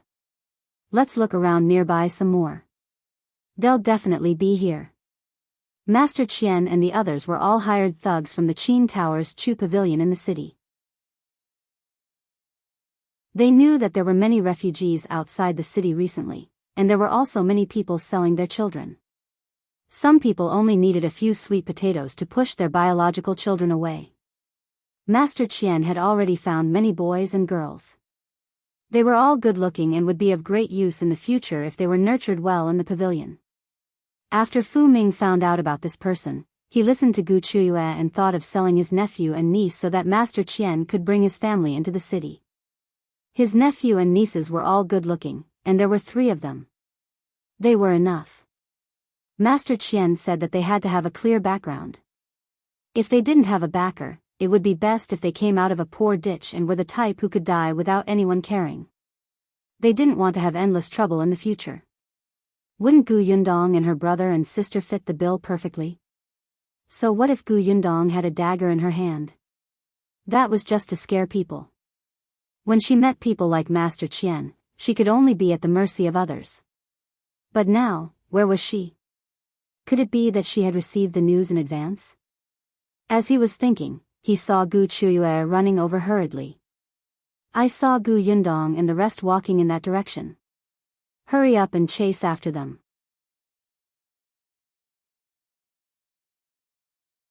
Chapter 20.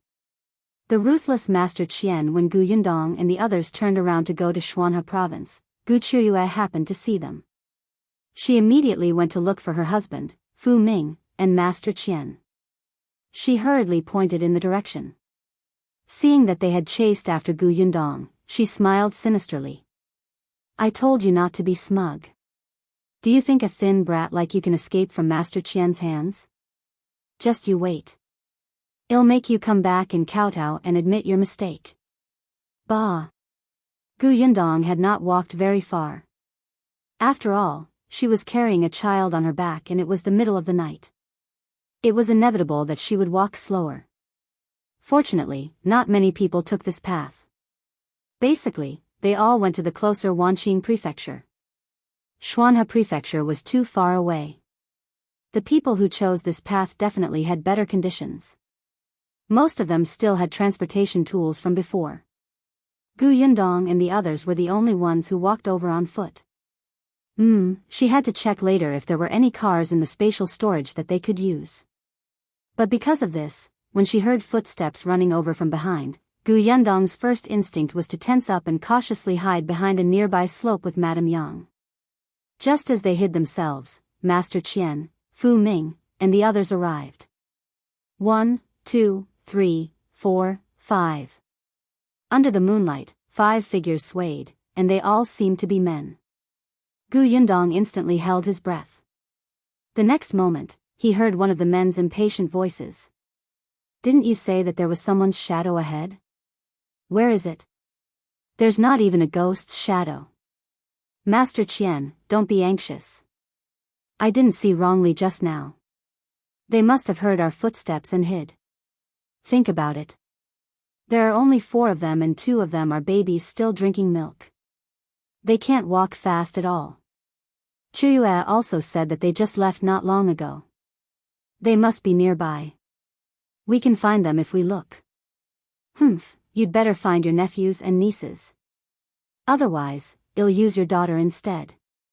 Don't worry, Master Qian. I promise they won't be able to escape." At first, Gu Yundong only thought that Fu Ming's voice was familiar and could not remember it. When she heard the word Chuyue, she instantly remembered. Wasn't this her uncle-in-law's voice? As expected, this couple was not good people. Previously, they did not succeed in finding trouble, but now, they brought helpers. This Master Qian. Gu Yindong had also about him during the day, as when she was asking about Gu Dajiang's whereabouts, she was also collecting all kinds of information in the vicinity. She knew that there was a person called Master Qian at the city gate who could exchange food for beautiful children, both boys and girls.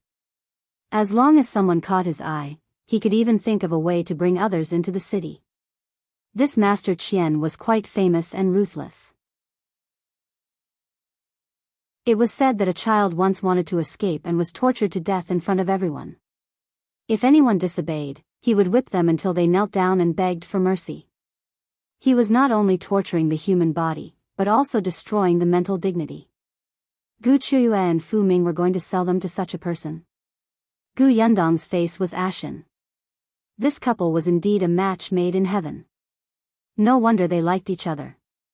Since that was the case, they could not blame her.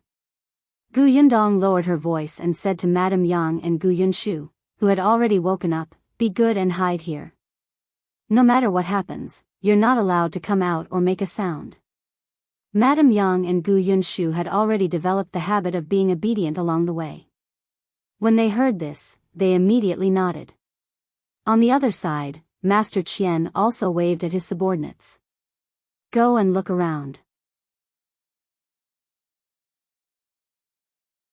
Chapter 21. Sowing discord. As soon as Master Qian finished speaking, Gu Yundong had already quietly bypassed the hiding place of Madame Yang and the other two and revealed herself from another direction. "You're Qian-san." Master Qian was stunned. He looked with surprise at the girl who spoke. Fu Ming's eyes lit up as he said excitedly, "Master Qian, this is my eldest niece." However, in the next moment, he frowned and asked curiously, "Yundong, where's your younger brother and sister?" "Uncle-in-law, don't interrupt. Let me confirm his identity first." As she spoke, Gu Yundong looked at Master Qian. "Are you Qian-san?" Fu Ming was confused. "Confirm? What identity?" Qian-san did not quite understand what she meant. "So what if I am?" "That's good." Gu Yundong nodded and ran to Fu Ming's side. She pulled him back 2 steps. "Uncle, your mission is completed. Stay away so that you won't be hurt." These words were simply baffling. Fu Ming was completely dumbfounded. "No, Yundong, what are you talking about? Why are you pulling me?" "All right, uncle, don't worry. I won't snatch your credit. You lured Qian-san and the others here. You've contributed the most and will receive the most food. I know what to do. Step back first. Otherwise, what if the swords hurt you?" "Lured?" These words immediately made Qian-san cautious. He suddenly looked up at Fu Ming and realized that Fu Ming was actually 2 meters away from him. "Fu Ming, what do you mean? What do you mean by luring us here?"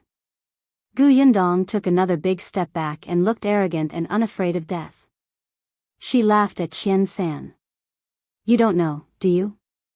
Qian-san, you've been tricked. Haha. You killed Uncle Wang's daughter. He came to take revenge on you. He brought people to ambush here. As long as my uncle lures you here, he will give us a bag of food and promise to help us enter the city." Qian-san's expression changed drastically. Although he did not know who the Uncle Wang she was talking about was, he had killed many people. "Fu Ming, you're courting death." He did not have time to judge if Gu Yundong was telling the truth. He immediately waved at his 3 subordinates. "Capture them." Gu Yundong turned around and ran. As she ran, she shouted at a dark corner, "Uncle Wang, hurry up and do it." When she shouted, Qian-san and the others subconsciously stopped in their tracks and turned to look for the so-called Uncle Wang. The corners of Gu Yundong's mouth curled up slightly. She took this opportunity to turn around abruptly. The crossbow bolt hidden in her sleeve shot out with a whoosh and hit Qian-san's forehead. "Huh! Qian San made a sound and fell straight back. Ah! Fu Ming screamed and looked at Master Qian, who was lying on the ground with his eyes wide open in shock. He did not even dare to breathe. The others were also stunned. In the next moment, another crossbow bolt shot over, but this time, it missed. However, even so, the other 3 thugs were so frightened that they panicked, especially when they saw their boss die with grievances. They immediately couldn't care less and scrambled away. Fu Ming also shouted and ran. He was no longer in the mood to catch Gu Yundong. Gu Yundong pursed her lips. Seeing that their footsteps had disappeared, she picked up the crossbow on the ground. The position was not good, and the crossbow bolt could only hit the ground to deter them. She did not need to care about Fu Ming's family. If Qian San died, his 3 subordinates would not let them off. Gu Yundong sneered and began to plunder Qian San's belongings. This person did not bring anything with him. She only found a money bag from him. There were 20 taels of silver inside.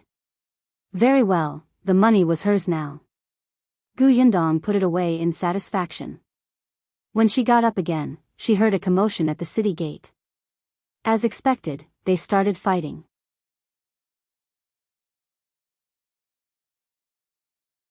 Chapter 22. Pushcart. Gu Yundong returned to where Madame Yang and the others were hiding. She carried the basket that was on the ground. Let's go. There will be more people in a while. There was a fight at the city gate.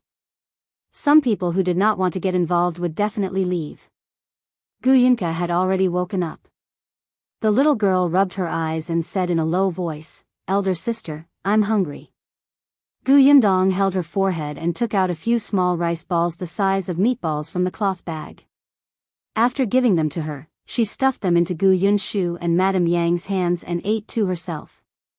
This small rice ball was made before they set off this morning. It was still wrapped in a little pickled vegetables. There was oil and salt in the pickled vegetables, and it could also make the taste of the rice ball delicious. It was the most suitable food to fill one's stomach on the way to escape. Previously, there were too many people at the city gate and it was not convenient to take them out. Now, it was just enough to fill their stomachs. After eating, Gu Yundong set off with the 3 of them.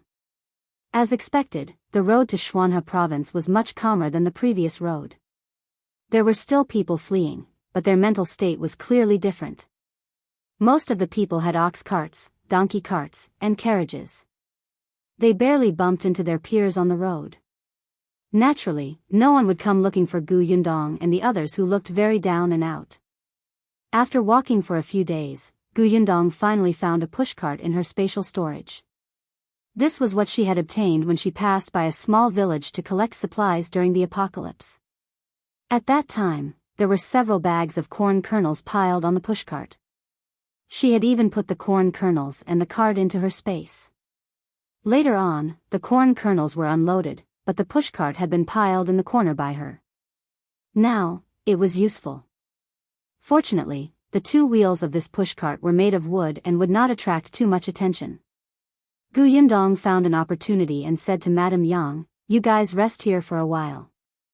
I'll go there to relieve myself." She ran into the grass that was half the height of a person. When she came out again, there was already a pushcart behind her. Gu Yunshu was stunned. "Sister, where did this come from?" "I found it in the grass over there. Someone might have abandoned it and thrown it there." Gu Yundong said to Gu Yunka and Madame Yang, who were also curious. "All of you, come up. I'll see if I can pull you up." The pushcart was relatively long. If someone sat at the back, the person pulling the cart would feel that the load was much lighter. What's more, they were walking on the official road now.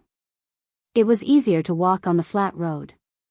Madame Yang carried Gu Yunshu and Gu Yunka up. She hesitated for a moment before going up carefully. Gu Yundong was quite strong now. She pressed the front of the cart down, grabbed 2 handles, and walked forward. It was a little difficult at first, but slowly, it did not require much strength. The wheels would also roll forward according to inertia. Gu Yunshu twisted his body happily. That's great. With this cart, mother and eldest sister won't have to work so hard to carry me and little sister. I can lie down. Although Gu Yunka was small, she had been curled up in the basket on her back all this time and could not stretch her limbs. She felt very uncomfortable. Madame Yang touched the guardrails on both sides of the pushcart. There was also a barrier at the back of the car to prevent it from falling. Gu Yundong turned to look at the three of them, and the corners of her mouth subconsciously curled up. With the pushcart, their speed was indeed much faster. Gu Yundong and Madame Yang would switch shifts. After Gu Yundong kept watch at night, she could also sleep in the cart during the day the next day, saving a lot of time. Hence, when they arrived at the city gate of Xuanhe province, it was less than a month later. This was greatly beyond Gu Yundong's expectations.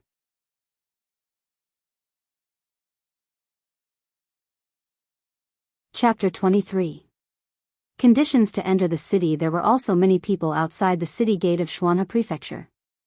However, unlike Qingan Prefecture, the people outside the city gate were in a much better state. Moreover, there were 2 sheds not far away. The servants of the big families in the city were giving free porridge. In order not to be unconventional, Gu Yundong settled Madame Yang and the others not far away. She took 2 bowls and asked for 2 bowls of porridge. At the same time, she asked about the situation here. However, an auntie said to her, "It's not easy for you to enter the city. I heard that the magistrate is worried that too many refugees entering the city will cause chaos, so you have to have certain conditions to enter the city." What conditions? A girl around her age sized her up and laughed. It's useless even if I say it. You definitely won't be able to meet the conditions. Gu Yundong ignored her and asked the aunt, "Go ahead." They said that not only does one have to have a household registration certificate to enter the city, but every person also has to pay 5 taels of silver. 5 taels? F***ck, this was daylight robbery. If one person was 5 taels, wouldn't the 4 of them need 20 taels? They did have a household registration certificate. Her father, Gu Dajiang, had asked them to bring it with them. The girl beside her saw her surprised expression and immediately laughed. "I told you it was useless to tell you. Why are you still asking? From the looks of it, you're not even as good as me. It's already good enough if you have 5 copper coins on you. You should obediently find a place outside and wait for a kind person to give you some food. What's the point?" Gu Yundong suddenly turned his head to look at her. "What's wrong with you? No one is paying attention to you, but you're still trying to make your presence known. Do I know you? Are we very close?" Gu Yundong turned around and left. That girl was furious. "Why are you so arrogant? Just you wait. If you can't enter the city, you'll still have to spend the night here." Gu Yundong had already walked to Madame Yang and the other 2. She handed over the porridge in her hand. "Drink this first. Well, enter the city later." The 4 of them obediently finished 2 bowls of porridge. The porridge dispensers had already packed up and entered the city. After the city gate quietened down a little, she got up and pulled the pushcart to bring the 3 of them to the city gate. There were many soldiers guarding the city gate. They were afraid that something would go wrong. These people all had murderous expressions and the swords in their hands were cold. Gu Yundong had been observing just now and realized that the young soldier on the left had a very good attitude. When the families who were giving porridge entered the city, he even reached out to help them. She walked up to him and handed over the household registration certificate in her hand. The commotion on her side quickly attracted the other refugees who were still at the city gate, especially the girl who had been mocking her and looking at her. Seeing this, she sneered. The soldier also looked at Gu Yundong in surprise. He sized up her clothes and expression, then looked at her household registration certificate. Then, he said, "Do you know the rules for entering the city? 5 taels per person, right?" The soldier nodded. "There are 4 of you, so it's a total of 20 taels. I have it." Gu Yundong wanted to thank Qian San. He kindly gave her 20 taels of silver. Coupled with the 5 taels of silver she had plundered previously, she should be able to last for a few days after entering the city and wait for her to find a way to earn money. Seeing Gu Yundong take out 20 taels of silver, the soldier looked at her in surprise. The girl behind looked even more incredulous. Wasn't she poor? Why did she have so much money?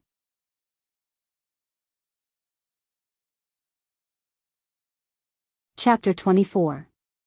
Renting a house. Gu Yundong was actually very heartbroken. 20 taels of silver was a huge sum of money for her now. Now, they were just entering the city gate, but they actually had to hand them all over. This was simply robbery. The soldier took the silver and looked at her again. Follow me. He turned around and brought her to the side to register. When everything was done, Gu Yundong stood at the city gate before she slowly exhaled. Madame Yang and the other 2 who were standing beside her also imitated her and exhaled in unison. Their relieved expressions were exactly the same, making the soldier who had been standing beside them unable to help but laugh. Only when Gu Yundong looked over did he cough lightly and advise her, remember to keep a low profile after entering the city. Don't get into conflicts with anyone. There are many refugees in the city now. If you cause trouble, they will definitely arrest you first. There's nothing we can do about it. Actually, he was not considered a soldier. His surname was Nye, and the prefectural governor was his uncle. For some reason, he was temporarily summoned here to help guard the city gate for 2 days. A few days ago, the prefectural governor had received news that there was a riot in Qingan Prefecture. Refugees had broken into the city to burn, kill, and plunder. They had killed 2 officials, and the city asked for reinforcements. Commander Zhao personally led the troops to Qingan Prefecture city to quell the chaos. This news spread like wildfire in their Shuana Prefecture, causing the citizens in the city to not have a good impression of the refugees. Only then did the prefectural governor set the conditions for each person to enter the city to pay 5 taels per person. It was not to the extent of blocking all the refugees outside, which would cause others to see no hope and take a risk. However, at the same time, he filtered out the group of refugees who had poor conditions and would cause a burden in the city. He also persuaded the big families in the city to go out of the city to provide porridge to stabilize the refugees. This method was quite effective. Just look at the people outside the city. They did not cause trouble and did not add much burden for the city. Gu Yundong only nodded when she heard that. Naturally, she would not take the initiative to cause trouble. However, if others thought that they, with only children and a mother, were easy to bully, they could not blame her. However, she was not familiar with the city yet. This soldier seemed to be quite easy to talk to, so she asked a few more questions. Do you know which inn in the city is cheap and safe? Nye Tsong looked at her strangely. She actually wanted to stay in an inn? She still had money on her? He couldn't tell. Except. Don't even think about an inn. Even the most remote place is probably full now. Then are there houses for rent? Nye Tsong smiled. Of course, but a refugee injured someone not long ago. Everyone is very vigilant, so, Gu Yundong understood. People would not want to rent to refugees like her. That would be difficult. She thought that she could finally rest after entering the city. She did not expect that there was not even a place to sleep. She might as well stay outside the city then. Gu Yunshu and Gu Yunke looked up at her. The 2 little guys also looked worried. For some reason, Nye Tsong couldn't help but want to laugh when he saw them. After hesitating for a while, he finally said, if you really want to find a place to stay, I have a place here. My aunt's house has an empty room. She lives alone. Coincidentally, you don't have an adult man, so it's convenient for you to stay there. It's just that the rent is a little expensive, and you have to deposit your household registration certificate with me. Is that okay?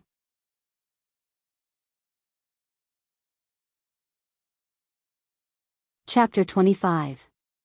3 taels a month. Gu Yundong's eyes lit up. Sure, why not? Moreover, they were young and weak. It was actually very difficult to choose a place to stay. It was not safe for a family that was too complicated, especially if the landlord had an adult man at home.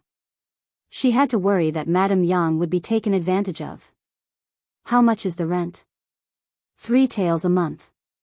Hiss, Gu Yundong gasped. 1 room. 3 taels a month?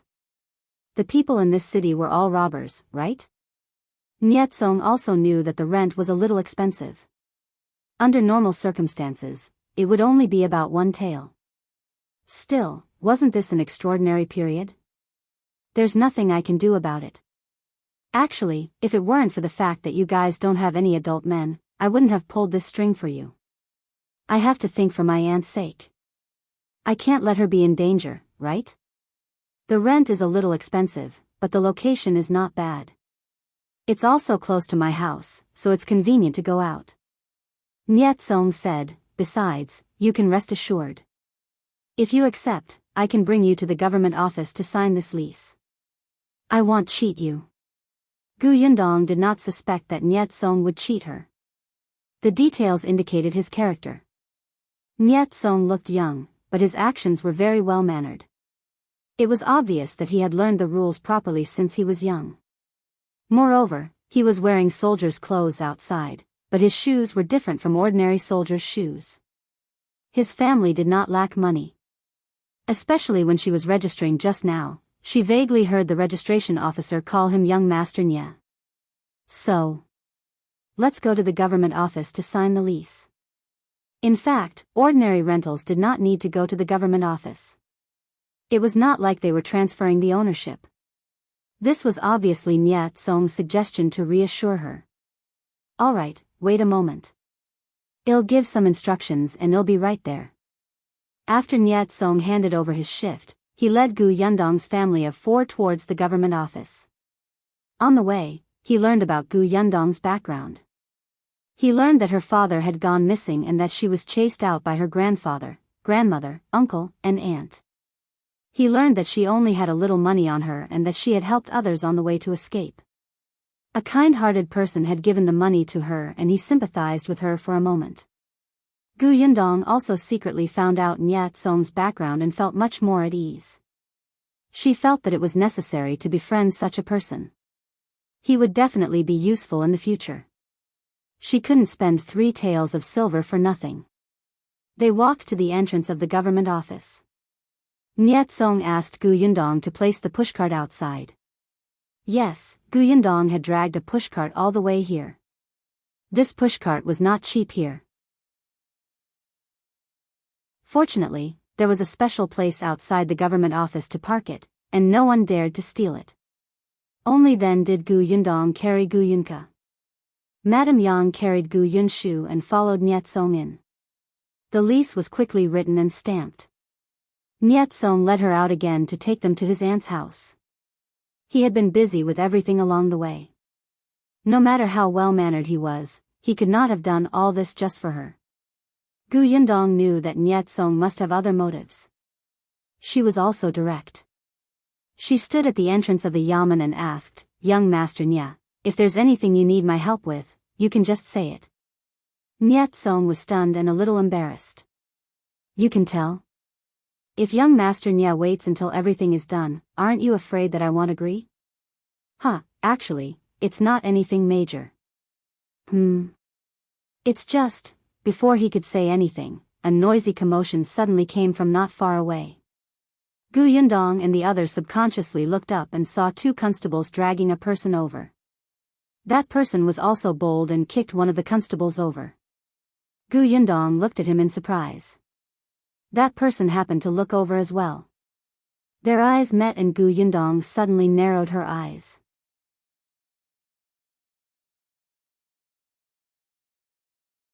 Chapter 26.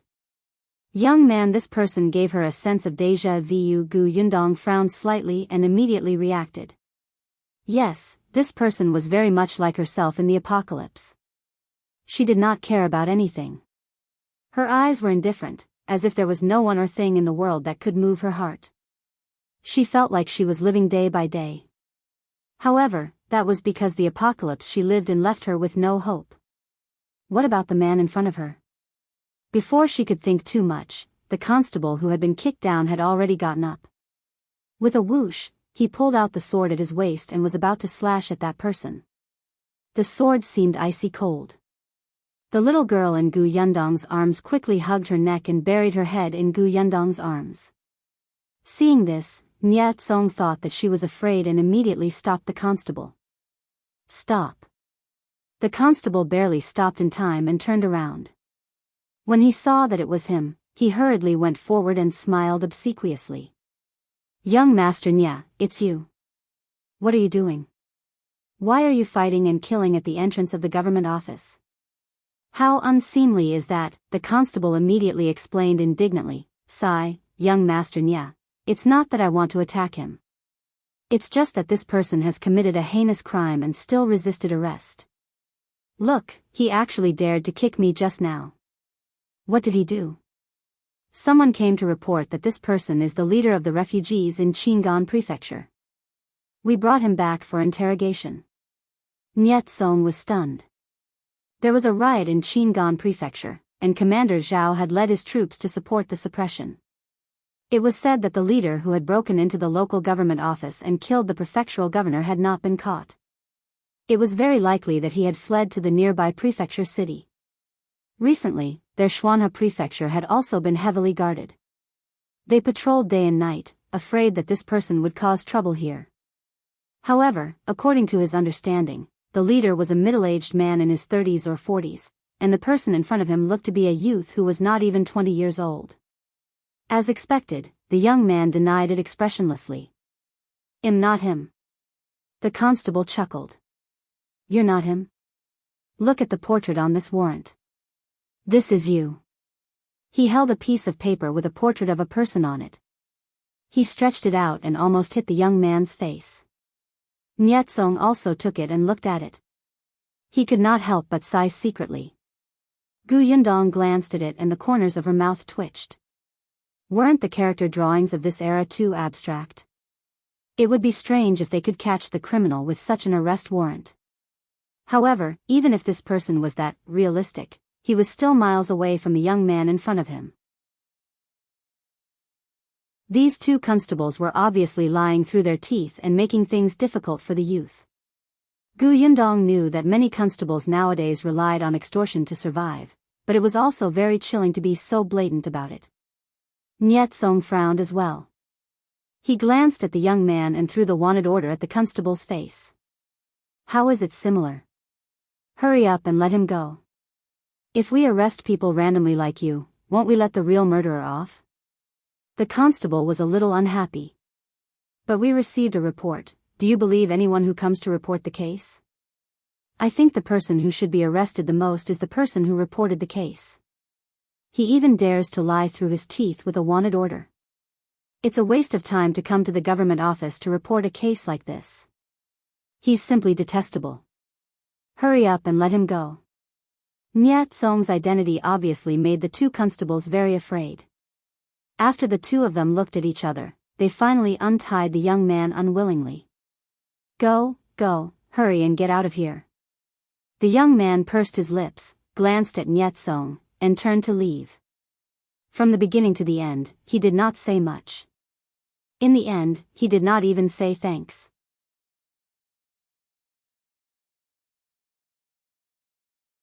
Chapter 27. Tying someone up. Nye Tsong also felt that this was a strange person. He vaguely regretted letting him go without asking anything. Perhaps he was really a dangerous person. However, he was already far away. It was too late for him to say anything. He shook his head and smiled again. He said to Gu Yundong and the others, "Let's go. I'll take you there first." "Okay." Gu Yundong pulled up the pushcart again and followed behind Nye Kong. She continued the topic that had been interrupted. "You said that you wanted me to help you with something. What is it?" "Ahem." Speaking of this, Nye Tsong could not help but cough lightly. "It's like this. My aunt likes children, especially good-looking children." Seeing that Gu Yundong was frowning and seemed to have misunderstood, he quickly got to the point. "I want your younger siblings to chat with my aunt when they're free." Gu Yundong could not understand his train of thought. that's it? Well, actually, it's mainly because my aunt is a little talkative. She won't stop for an hour. Nyetsong was also very helpless. There are many children near her house, but you know that a 4 or 5-year-old kid can't stand to listen to others. After a long time, people will avoid my aunt when they see her. That was indeed quite nagging. Gu Yundong looked down at her younger sister and brother who were walking. Heir, it was just accompanying his aunt for a chat. There shouldn't be a problem. Hence, she nodded decisively. No problem. Nyetsong was instantly overjoyed. Don't worry, my aunt is a good person. She was a good person, yet the rent was so expensive. If only she could reduce the rent by chatting with her. The few of them chatted as they turned into an alley. Not long after, they stopped in front of a house. Nyetsong pushed the door open and entered first. Gu Yundong waited at the door with her younger brother and sister. Only then did Gu Yunshu find an opportunity. He reached out and tugged at his sister's sleeve. He asked softly, "Sister, do I have to chat with her?" "Then what should I say?" "You can listen to what she has to say." Gu Yundong squatted down and took out a handkerchief to wipe his face with water. They were already at her door, so they naturally had to tidy up. "After you listen to her, you can tell eldest sister about it later. Of course, you can also ask her questions. Any questions are fine." Gu Yundong did not know much about Xuanhe Prefecture. They happened to meet a local old lady who liked to chat. Wasn't that the best source of information? She could everything that she should pay attention to along with useless gossip. Gu Yunshu nodded, not fully understanding. On the other side, Gu Yunka had already stretched her little head over. "Eldest sister, wipe me too. You shameless little girl." Gu Yundong tapped her little nose. "You have to chat with older brother and old madam too, understand?" I'll accompany big sister. She liked big sister more, and she didn't want to accompany her brother. "If you're obedient, I'll make you something delicious later." Gu Yunka immediately grabbed Gu Yunshu's hand. "I'll be obedient." Gu Yundong felt that sooner or later, she would be abducted by someone with food. She was too easy to convince. Just as she was thinking about it, she suddenly heard a shout. It seemed to be coming from the entrance of the alley. She did not know what had happened. Gu Yundong could not really care about this matter right now. She quickly asked Madame Yang to bring the two children through the door. After closing the door, she walked cautiously towards the alley. There was a big tree at the entrance of the alley. At this moment, there was a circle of people under the tree, pointing at the middle and saying something. She stood on a rock and looked inside. She was stunned. Wasn't that the young man she had seen at the entrance of the government office? Was he tying someone up?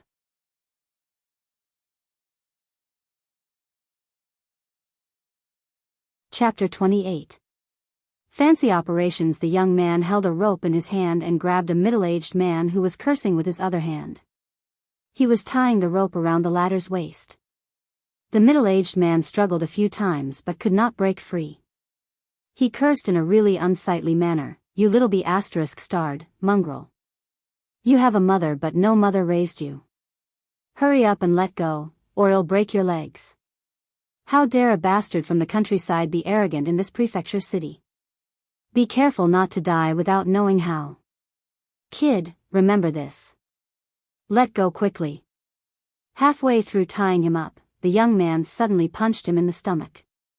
Ugh! The middle-aged man bent over and groaned in pain. His face was red, and he couldn't finish his sentence. Bastard! Gu Yundong felt that this person deserved it. He could not see the situation clearly at a time like this. Someone at the side was curious and asked what was going on. An onlooker seemed to know the inside story and said softly, "Shopkeeper Pan deserves it. He's stingy and vengeful. You know how his shop needed to be renovated some time ago and he hired this kid to help with the work. In the end, many refugees have come to look for work these days. As long as they get meals to eat, they don't even ask for money.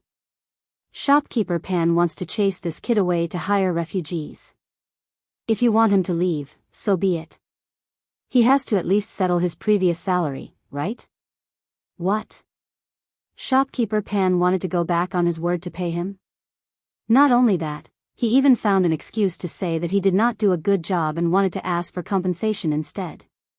However, this kid is not easy to bully. He forced Shopkeeper Pan to take out the money. However, before he left, Shopkeeper Pan went to the government office to report a case. He said that this kid was the leader of the riot in Qingan Prefecture previously and got someone to arrest him. This is too immoral. The onlookers shook their heads in surprise. Was this really a way to behave? Who didn't know what the constables in the government office were like? Wouldn't anyone be skinned alive if they were arrested? Isn't he wicked? This kid is just lucky. The constables released him not long after bringing him back. Wouldn't he obviously have to settle scores with Shopkeeper Pan? As soon as he finished speaking, the young man had already tied Shopkeeper Pan up. The rope was suddenly thrown around the tree trunk above his head and pressed down. Shopkeeper Pan screamed like a pig being slaughtered. He was already hanging in midair and swaying left and right. There was a hard limestone slab below. If the rope broke and he fell, how could his old arms and legs withstand it? He finally began to beg for mercy. Ching boy, I was wrong. Put me down quickly. I'm dizzy. If you want money, I'll give it to you. How about 10 copper coins? I'll give it to you if you put me down. Pfft, someone laughed and looked at Shopkeeper Pan gloatingly. How generous. 10 copper coins. You sent him to the government office. Shopkeeper Pan's face was ashen, but he could not see who was speaking from his position. The young man ignored him. He watched as Shopkeeper Pan was hung 2 meters high before stopping. Then, he wrapped the rope around the tree trunk twice and tied it tightly before finally clapping his hands, as if he admired his masterpiece. The onlookers pointed at him even more. It was probably because Shopkeeper Pan was not popular usually, but no one went forward to help put him down, nor did anyone plead for leniency. Shopkeeper Pan felt that he had lost all his face today. Wait and see. If he didn't break the youth's legs when he came down, his surname wouldn't be Pan. However, he soon realized that he did not have such an opportunity.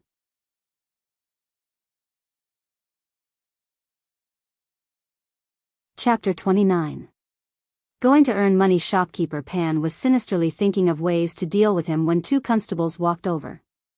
They were the 2 who had captured the youth earlier. When they saw the young man standing under the tree, one of them was instantly angry. Great, enemies really met on a narrow road. He hadn't returned the kick from before. Since young Master Nya wasn't around, let's see who still dared to speak up for him. The constable went forward to look for trouble, but was stopped by the other. The latter pointed at Gu Yundong, who was standing not far away, and shook his head slightly. The constable quickly recognized this person as the person who had been with young Master Nya earlier. If she was here, young Master Nya might be nearby. In the end, he endured it and did not look at the youth again. On the other hand, the young man noticed their actions and happened to see Gu Yundong. His gaze was cold, and he still had a very indifferent attitude. Only then did the 2 constables look at Shopkeeper Pan, who was hanging in the air. Seeing his fat and short figure flapping in the air like a tortoise that had flipped over, they were instantly amused. You're Pan Fu? Pan Fu raised his head slightly and was overjoyed to see the clothes they were wearing. He hurriedly said, Sir Constable, save me. Save me quickly. He wants to kill me, too. Are you Pan Fu? The constable interrupted impatiently. Pan Fu was stunned for a moment before nodding. Yes.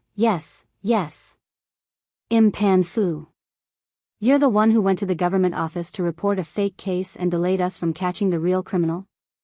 Do you know how serious the consequences of your actions are? You're really bold. What kind of place do you think the magistrate's office is? Who do you think we are? Do you think you can use your position to take revenge and spout nonsense?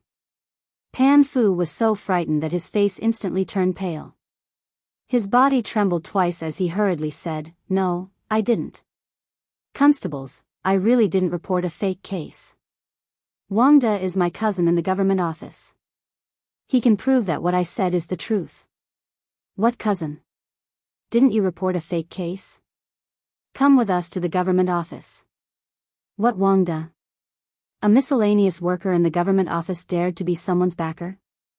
The constable sneered and went forward to cut the rope. Pan Fu fell onto the limestone slab with a bang, his face contorting in pain. But before he could recover, the two constables had already grabbed his arms and dragged him away. The onlookers did not dare to speak at this moment. Only when they were gone did they discuss softly. "Shopkeeper Pan is finished. Serves him right." He knew that if that young man was convicted, the outcome would not be good, but he was still so vicious as to frame someone. Gu Yindong reflexively turned to look at the youth and saw that he had already passed through the crowd and disappeared. The crowd gradually dispersed. Gu Yindong turned around and saw Niet Song looking for her. "What happened here?" Gu Yindong recounted the situation just now. Niet Song raised his eyebrows in surprise. "That kid is definitely the type to take revenge. He's just too rash. If those two constables don't take Pan Fu away, Pan Fu will definitely not let him off." He shook his head and did not continue the topic. He immediately told Gu Yundong about his aunt's situation. "My aunt has already agreed to rent to you for a month if you pay 3 taels of silver first. You can stay in the West Wing for now. You have to settle your meals yourself. You can use the things in the room, but you can't damage them." Gu Yundong nodded. After paying 3 taels of silver, she only had 2 taels left. "I'm so poor. I have to earn money quickly." However, there were so many refugees in the city now. There were too many monks and too little porridge. How could she earn money? Suddenly, she looked at Niet Song beside her, and a glint flashed across her eyes.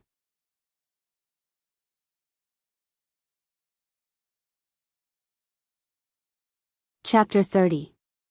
Help. Niet Song felt his scalp tingle under her gaze. He felt like he was being targeted. Sure enough, Gu Yindong stood still and asked him, "Are you very eager to catch the criminal who led the rebellion in Qingan Prefecture?" "Of course." Niet Song nodded affirmatively. At this point, his expression could not help but become a little serious. This person is not a refugee at all. He's a bandit pretending to be a refugee. He deliberately incited the people to break into the city gate and took the opportunity to kill and earn money. He's guilty of a heinous crime. When he escaped after that, it was said that he even harmed the nearby villages. It's very likely that he came to our Shuanha province. If we don't catch this person as soon as possible, I'm afraid more people will suffer." Gu Yindong was not a hero who enforced justice on behalf of the heavens. She would not have the strong desire to get rid of evil like Niet Song did. At the moment, she could only take care of her small family. She only wanted to earn some money to use.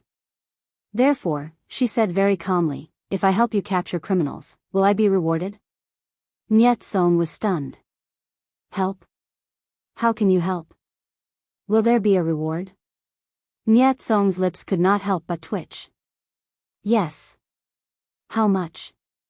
"That depends on how much help you can provide." Niet Song was a little suspicious. He thought that she had also been escaping from the drought. Could it be that she had seen that person or knew where that person had appeared? But Gu Yundong quickly disproved his idea. "Someone in your government office should have seen the criminal's appearance, right?" "Yes, a squad under Commander Zhao that went to Qingan Prefecture happened to face that person head-on, but unfortunately, he escaped." "Then find a soldier that has seen him and describe the criminal. I'll draw him for you." Niet Song immediately lost interest. He thought it was something else. Just drawing a portrait? There were many wanted posters posted at the city gate. They were all drawn by the best painters in the city according to the oral description. There were many of the posters, and she did not need to draw them. Gu Yundong knew what he was thinking just by looking at his expression. She raised her eyebrows. Touch your conscience and tell me. Do you think you can match the portrait on your wanted poster with the real person standing in front of you?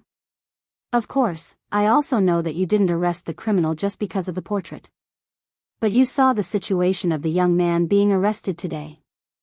Shopkeeper Pan is definitely not the only one who wants to use his position to take revenge on a fake case. After that, you can completely use the excuse of, this person looks similar to the portrait to avoid it. Isn't this causing trouble for you and wasting time and energy? Believe me, I can save you half the effort. Niet Song felt that what she said was wrong. Ordinary people were afraid of entering the government office. After all, there were very few people like Shopkeeper Pan who did not know the immensity of heaven and earth and thought that they had a backer. However, he felt that what she said made sense. Although it was rare, wasn't there still some cases? After some thought, Niet Song saw how confident she was and said conservatively, if you want to try, then try. However, you can't go to the government office. Let's draw it in private and take a look. If it doesn't work, pretend that nothing happened. Okay. Niet Song said that he would not go to his aunt's house. He was afraid of annoying her, so he went to a tea house not far away. Gu Yundong was worried about Madame Yang and the other two. She wanted to see Niet Song's aunt first. Hence, the two of them returned to the small courtyard first. When they entered, they happened to hear his aunt and Madame Yang talking. Get some water to wash up first. You guys are disheveled. Those who don't know better will think that a beggar has entered our house. Do you have clean clothes? If not, I'll go next door to borrow them for you. However, I have to tell you guys that you can't ruin the clothes, or you'll have to pay. Oh my, these two little darlings.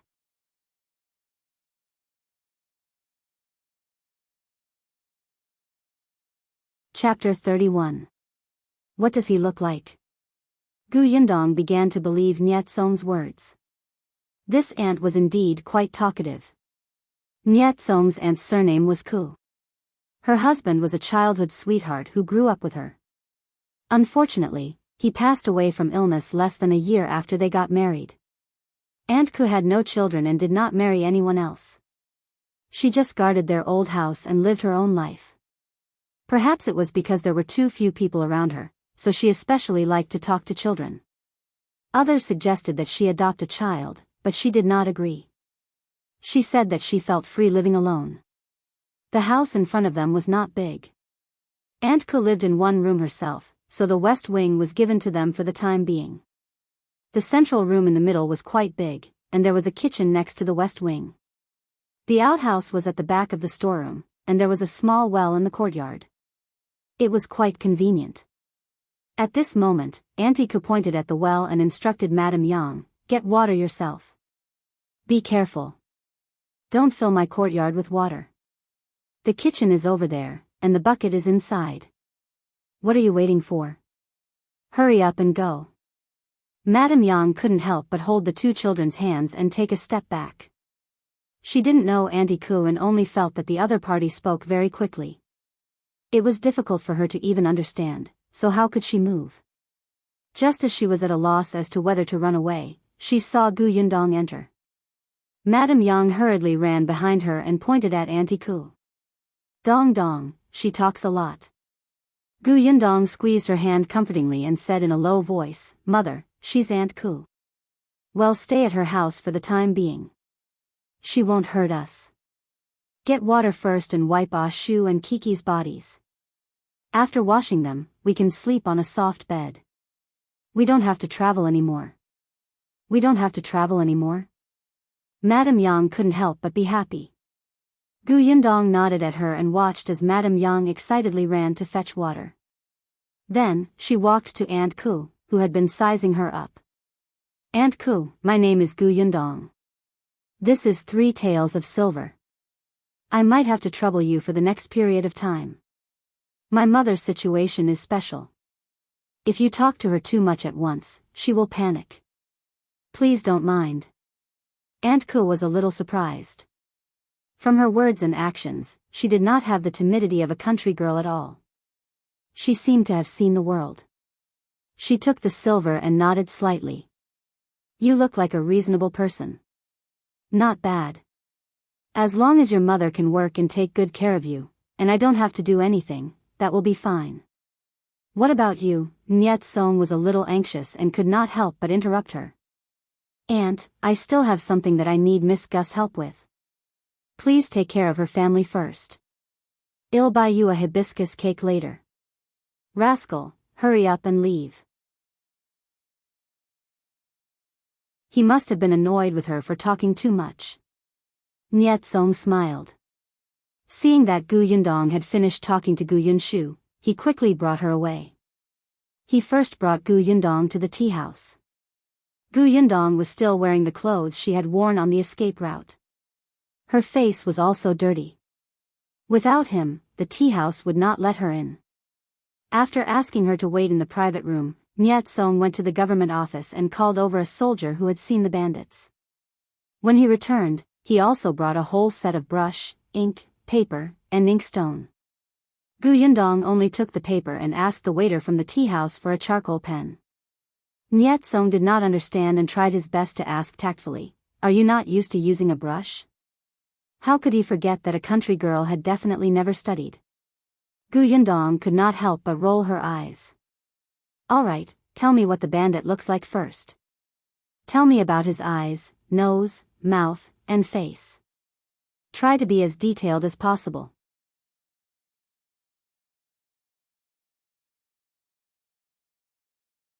Chapter 32. Gu Yundong's ability. On the way here, the soldier had already heard Nyet Song tell him what had happened, but he did not expect the person who was going to draw the picture to be a disheveled teenaged girl who looked like a refugee. Just her.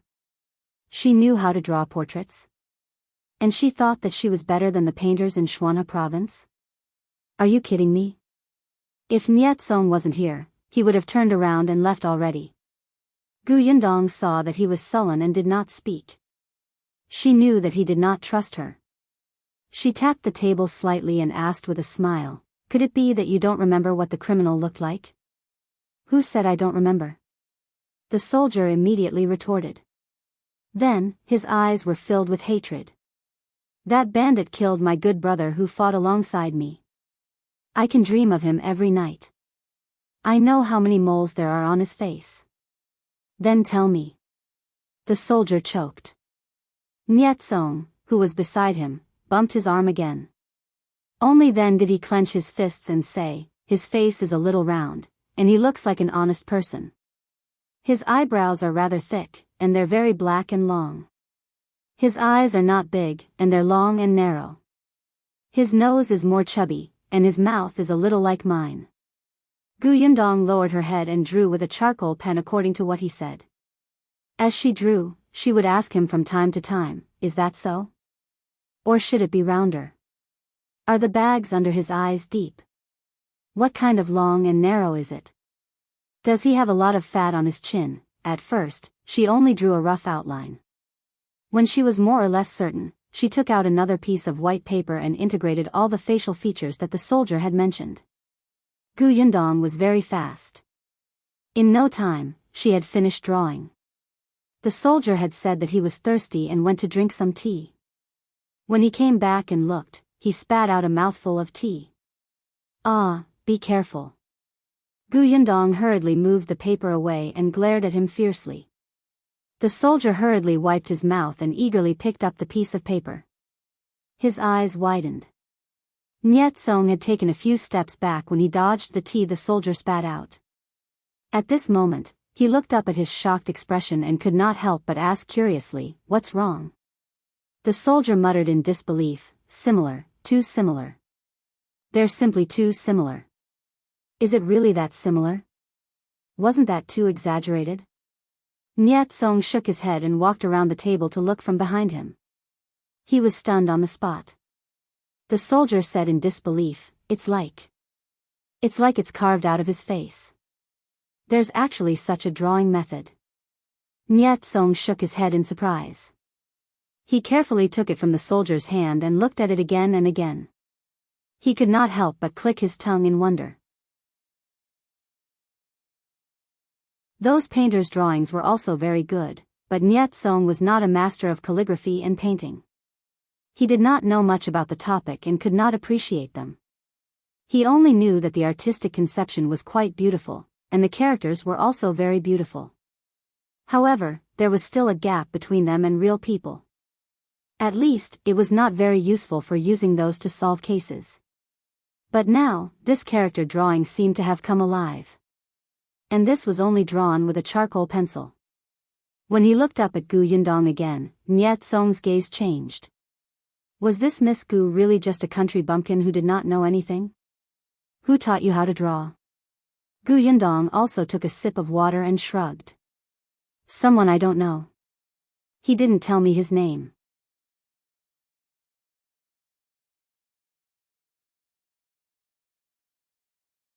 Chapter 33.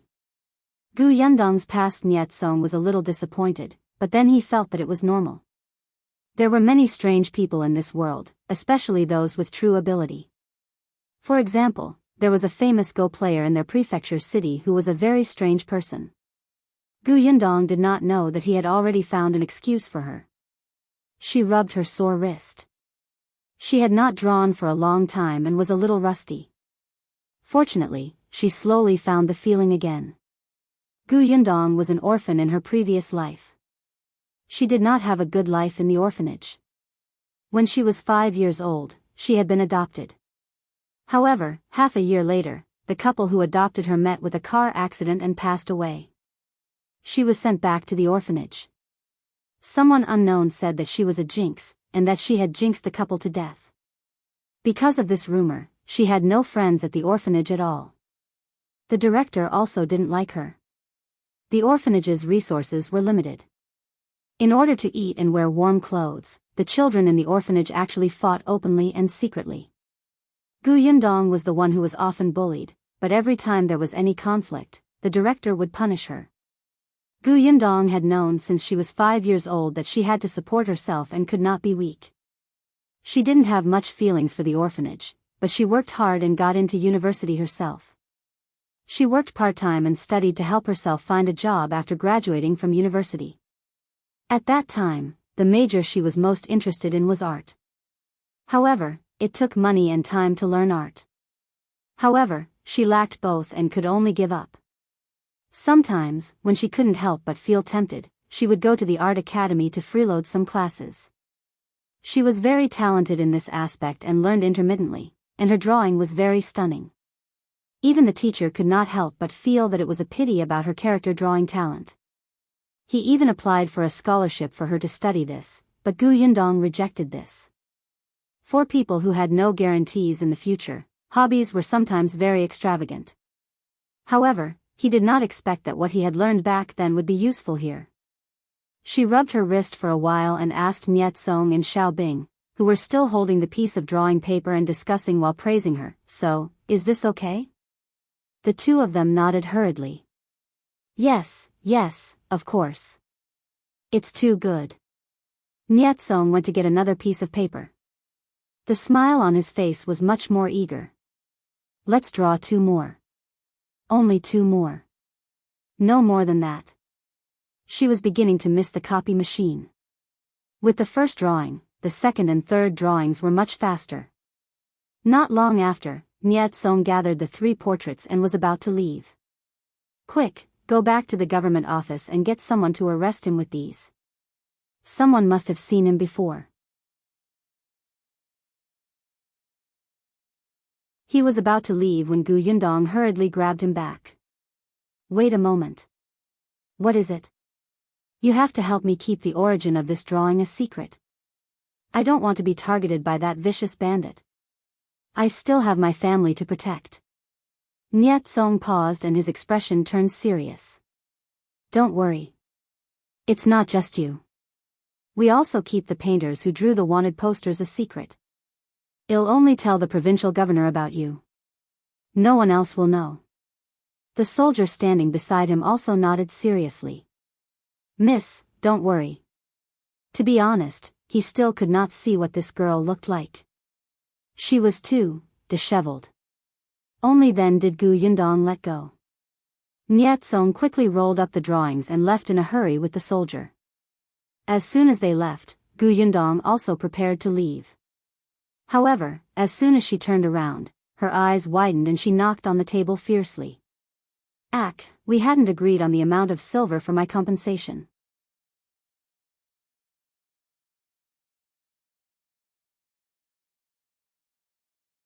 Chapter 34. Finally Clean Gu Yundong was a little annoyed, but she could not catch up with him now that he had left. Fortunately, she was staying at his Aunt Kess' house now, so she could meet him eventually. She was not afraid that he would go back on his word.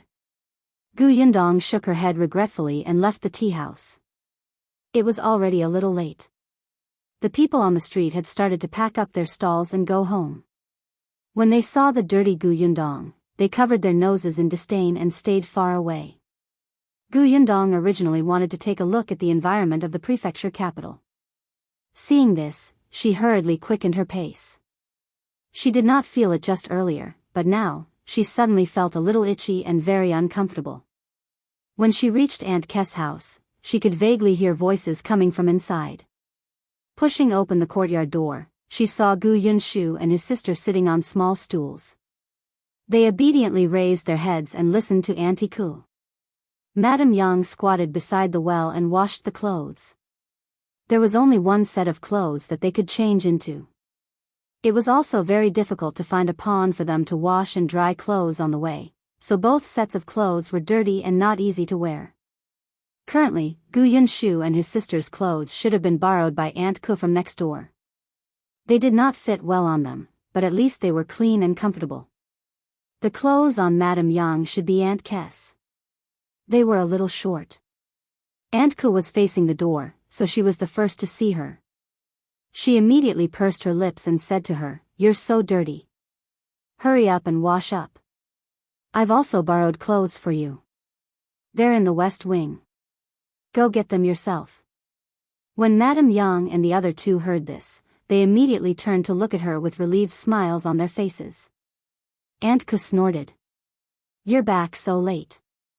All of them thought that you'll leave and never come back. They're also distracted from work and don't have the energy to talk because of this." Madame Yang and Gu Yunke did not react much to her words, but Gu Yunshu was already sensible. When he heard this, he could not help but blush and say softly, "We're just worried about eldest sister." Gu Yundong went forward and rubbed his head. "Eldest sister won't leave. You guys talk first. I'll go wash up." She entered the west wing. The room was not big, but it was clean and tidy. The light and ventilation were not bad, making people feel comfortable. Madame Yang brought in hot water for her to wash with after she changed her clothes. Gu Yundong took a comfortable hot shower. Aunt Kess' house did not have a big bathtub, so she could only wipe herself a few times while using a basin. But even so, it was already very good. At least after washing, she felt as if she weighed a few pounds less. After changing her clothes and letting her wet hair down, Gu Yundong walked out of the room in high spirits. At this moment, the sky was already a little dark.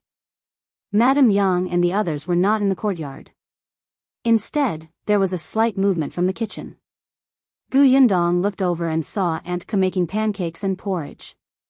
Madame Yang was tending the fire. Aunt Ku was surprised to see her enter. Although she could tell that this family was pretty good looking after Madame Yang and the other two washed their faces, she was still a little dazed when she saw Gu Yundong. If a clean and refreshing young lady like her ate better and gained some weight, she would really not be described only as delicate and pretty anymore. Snapping out of her daze, Auntie Ku quickly coughed lightly and said, "I saw that you guys didn't have much to eat after traveling all day. For the sake of the 3 taels of silver, I'll buy dinner today. But let me make it clear first. You have to get food yourself tomorrow. I want care."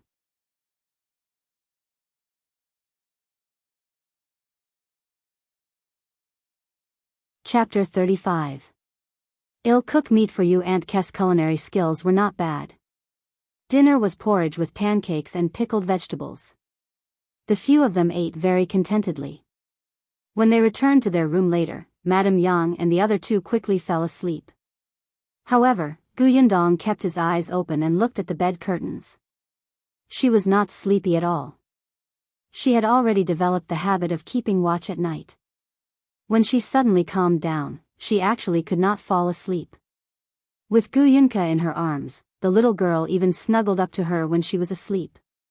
She looked very dependent. Gu Yundong suddenly felt a warmth in her heart when she saw her purse her lips and move. It was great. They were finally not wandering around homelessly anymore and would not encounter inexplicable danger. They could eat hot food and sleep on a soft bed. They even had family. Gu Yundong gradually relaxed and slowly fell asleep. The next morning, she went out with 2 taels of silver. Aunt Ke had said that she had to cook her own food today. Now that she had settled down, she still had many things to buy. At the very least, she could not use the landlord's food. However, she only had 2 taels of silver, and she had to buy a lot of things. The prices in the prefecture city were not cheap either. It seemed that she had to ask for the debt that was owed her. Gu Yundong went straight to the government office, but the guard at the door said that Niet Song was not there. He seemed to have gone to arrest someone. Gu Yundong could only go shopping with 2 taels of silver to see if there was anywhere nearby that she could earn money. After walking around, she gave up. There were many refugees in the city. She asked around and found out that these people only needed food and accommodation to work. They did not need to be paid at all. Wasn't this destroying the market?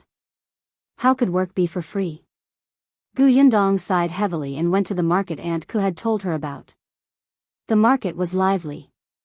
Gu Yundong bought a few vegetables, onions, ginger, and garlic, and went to cut 2 catties of meat. After walking around, she suddenly realized that there was a stall in the corner selling apples. When the stall owner saw her stop, he immediately greeted her warmly. "Miss, come and take a look at this sand fruit. This is good stuff. It's sour and sweet, and it can quench thirst. The doctor said that it can help with digestion and treatment. I specially brought it over from Yen province. We don't have it here, and it's not expensive. 10 copper coins each." "Miss, how many do you want?" 10 copper coins each? Everyone in your prefecture knew how to rob, right? Forget it, she had it in her spatial storage. Gu Yundong turned around and left. The vendor hurriedly called out to her, "Hey, miss, don't leave. The price is negotiable. It can be cheaper." Gu Yundong walked even faster and left the market with the basket. Then, she went into the rice and grain shop and bought a bucket of rice and 2 catties of white flour. She turned around and went to the grocery store to buy oil, salt, cutlery, and so on. She began to miss modern large supermarkets. Initially, she wanted to go to the cloth shop to get some cloth, but after thinking about it, she decided not to. They could still wear the 2 sets of clothes after washing them. She would buy cloth when she had money.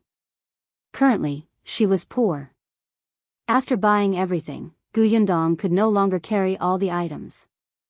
She took advantage of the fact that no one was paying attention when she turned into a corner and stuffed a portion into her spatial storage.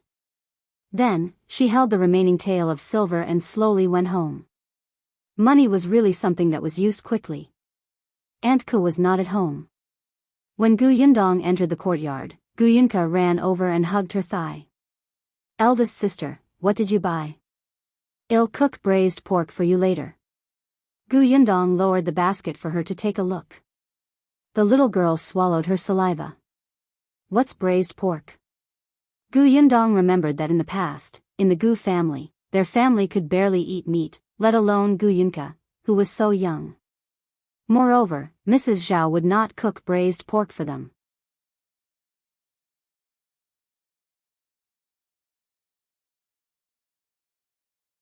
Chapter 36. For dishes and 1 soup, Gu Yundong stroked the little girl's furry and yellow hair and smiled. "You'll know when eldest sister does it." Gu Yunka swallowed. "It must be delicious." Gu Yundong went to the kitchen. She first took 2 apples, cut them, and placed them on a plate.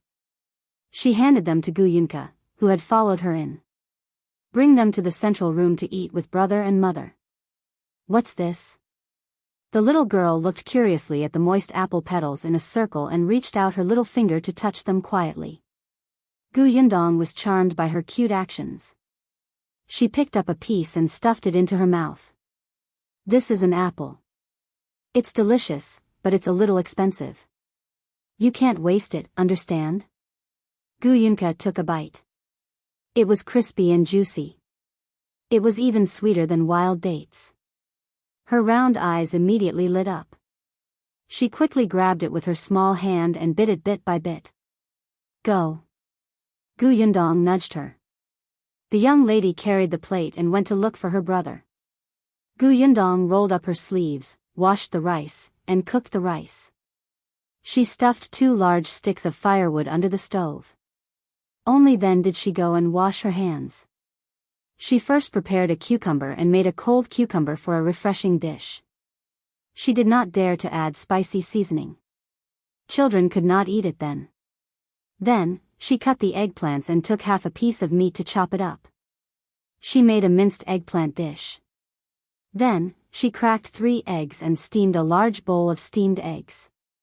She sprinkled some green onions. They were yellow and green, and the colors were bright. Just looking at them made one's appetite rise. Then, she started to roast the braised pork. She had bought streaky pork that cost 25 copper coins a catty. The meat in the prefecture capital was also especially expensive. Gu Yundong knew how to cook since she was young. When she was alone, she would reward herself from time to time. Although her culinary skills were not as good as a chef in big restaurants, they were not bad. Therefore, when Auntie Ku entered the door, she smelled a rich fragrance. It was so fragrant that she subconsciously swallowed her saliva. She followed the smell to the kitchen and saw the busy Gu Yundong. Then, she saw a few dishes on the dining table beside her and could not move her feet. Gu Yundong turned around and saw her. She wiped her hands and said, "Aunt Ku, you're back. Rest for a while. I'll cook some soup and we can eat." Auntie Ku tried her best to look away and said with a straight face, "It's still early. Take your time to cook it. I'll just eat some noodles alone. It'll be quick." Gu Yundong smiled. "You're treating me like an outsider. You spent so much effort to make dinner for our family of 4 yesterday. How can I let you eat noodles alone? Let's eat together later. I counted you in when I cooked. If you don't eat, it will be a waste." Auntie Ku looked at her twice and walked away with her hands behind her back. As she walked, she muttered, "What's there to waste? If we can't finish it for lunch, can't we still eat it tonight? You're a young lady. You don't even know how to speak." She went to her room. Gu Yundong could not react in time. Was this a yes? Or a no? Forget it, she didn't care anymore. She turned around and cooked the last dish, winter melon tofu soup. When the soup was served and placed properly, she saw 3 heads lying at the kitchen door, twitching their noses and sniffing desperately. Gu Yundong suppressed her laughter and asked Gu Yunshu to call Auntie Ku. They could eat now. Gu Yunshu quickly turned around. He had just taken 2 steps when Aunt Ku arrived. She walked up to Gu Yundong and said with a serious expression, "Give me your hand. This is for you."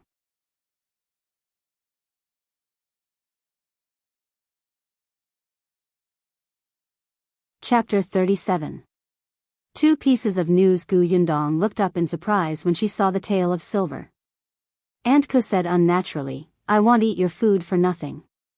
Treat the tail of silver as food money. Anyway, you have to cook for a few people. You can also cook mine to save yourself the trouble. 1 tael of silver is enough, right?" "It's enough, enough. Come with me to buy groceries another day. I know which store's food is cheap and fresh."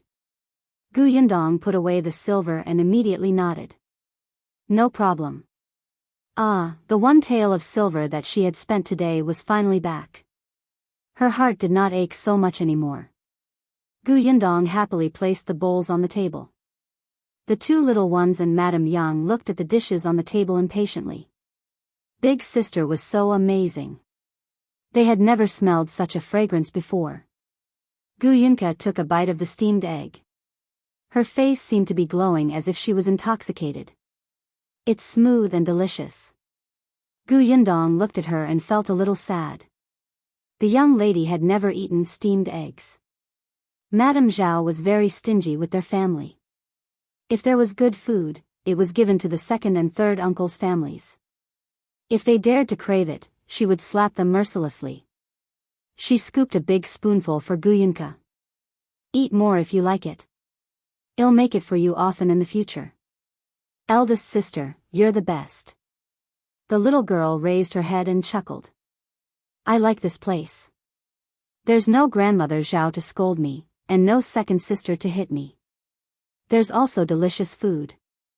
It's even better than in my dreams. The second sister she was talking about was her cousin from second uncle's family. She was a year younger than Gu Yundong, but she was arrogant and domineering. Seeing that Gu Yunka was pink and tender and prettier than her, she often pinched her. The little girl cried and ran to look for Gu Yundong. The original host Gu Yundong was a crybaby and weak person, but she still helped her to reason with the girl from second uncle's family. In the end, they quarreled. Mrs. Zhao immediately slapped her, causing her ear to bleed. She lay on the bed for a few days before she recovered. The young Gu Yunka was frightened. From then on, she did not complain anymore. She cried silently when she was pinched. In the end, she simply stayed in her room all day and did not go out. Now that Madame Zhao and second sister were not here, her personality gradually became cheerful. Gu Yundong's heart ached, but at the same time, she was very gratified. She felt that making her family members' 3 lives better gave her a sense of accomplishment. Gu Yunshu and Madame Yang also felt sorry for Gu Yunka. They each scooped a spoonful of steamed eggs for her to eat. On the little girl's left was her eldest sister, and on her right was her brother. She felt so happy and stuffed her mouth with food. She was very happy, and Gu Yundong could not help but want to pamper her. Not only her, but Madame Yang, Gu Yunshu, and Aunt Ku also praised her culinary skills endlessly. They ate all the dishes. They had never thought of such a life before. Gu Yundong also liked such peaceful days. The only thing she was worried about was that the money was decreasing bit by bit. Fortunately, 3 days later, Niet Song finally appeared at the entrance of Aunt Kes' courtyard. Moreover, he had brought her 2 surprising news. When Niet Song saw Gu Yundong again, he almost did not recognize her. Was this really that little girl with disheveled hair and ragged clothes? She was actually so good-looking. Gu Yundong ignored his surprise. She held out her hands like a debt collector. My silver. Yes, the voice was very familiar. It was definitely her. Only then did Niet Song take out a banknote from his money bag.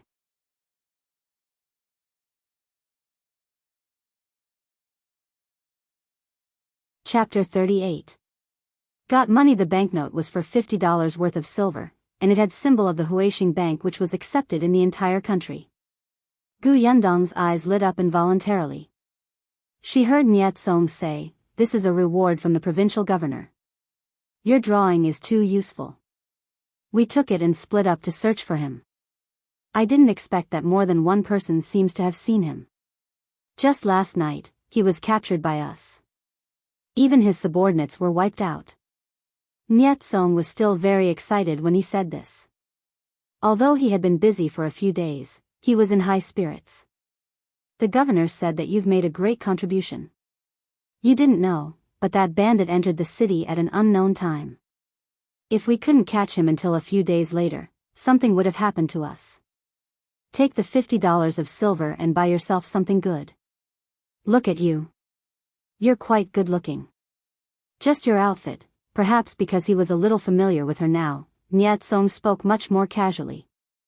Gu Yundong pretended not to hear him and looked at the banknote happily. She had to find an opportunity to exchange it for silver. Anyway, she had a spatial storage and was not afraid of the weight of silver. Unexpectedly, Nyat Song took out 2 more silver ingots. This is for you too. This is the entrance fee you paid when you entered the city.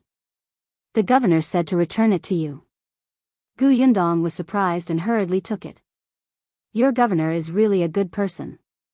May he have a safe life. Nyat Song looked at his empty palm. This action of snatching money was too fast and obvious. He shook his head and laughed. I didn't expect you to be a money grubber. All right, I'll give you the money. It's time for me to leave. Gu Yundong waved her hand and told him to do as he pleased. However, Nyat Song had just taken a few steps when he suddenly turned back. After hesitating for a moment, he lowered his voice and whispered, "There's something else I have to tell you first." Seeing his serious expression, Gu Yundong finally looked away from the banknote. What is it? I just came back from the government office and saw someone coming from the capital. I vaguely heard that in the capital. He lowered his voice even more, making her almost unable to hear. The emperor has passed away. Gu Yundong was stunned. The emperor was a word that was very, very far away from her.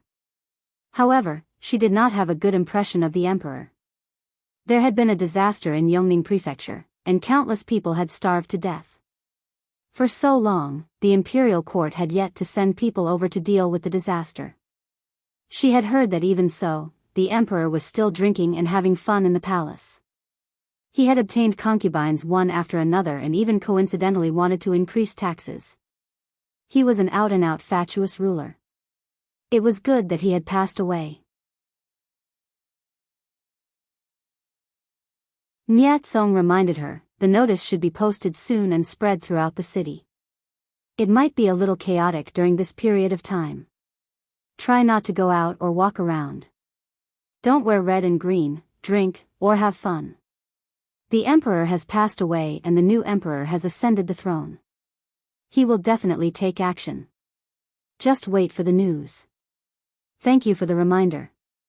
Gu Yundong knew that he was referring to the drought disaster. The late emperor had not done anything, and it was unknown what type of person the new emperor was.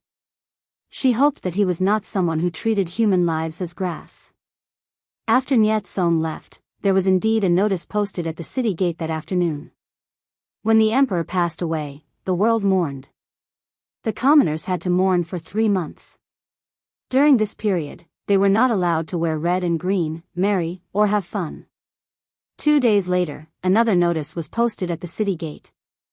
The new emperor would ascend to the throne as Emperor Jinwu. The next year, he would change the year's name to the first year of Xingtai. Whether it was the death of the late emperor or the ascension of the new emperor, these were all too far away from Gu Yundong. She did not care too much. Unexpectedly, the new emperor's first action was targeted right at Yongning Prefecture. The imperial court finally sent the imperial envoy to Yongning Prefecture to provide disaster relief.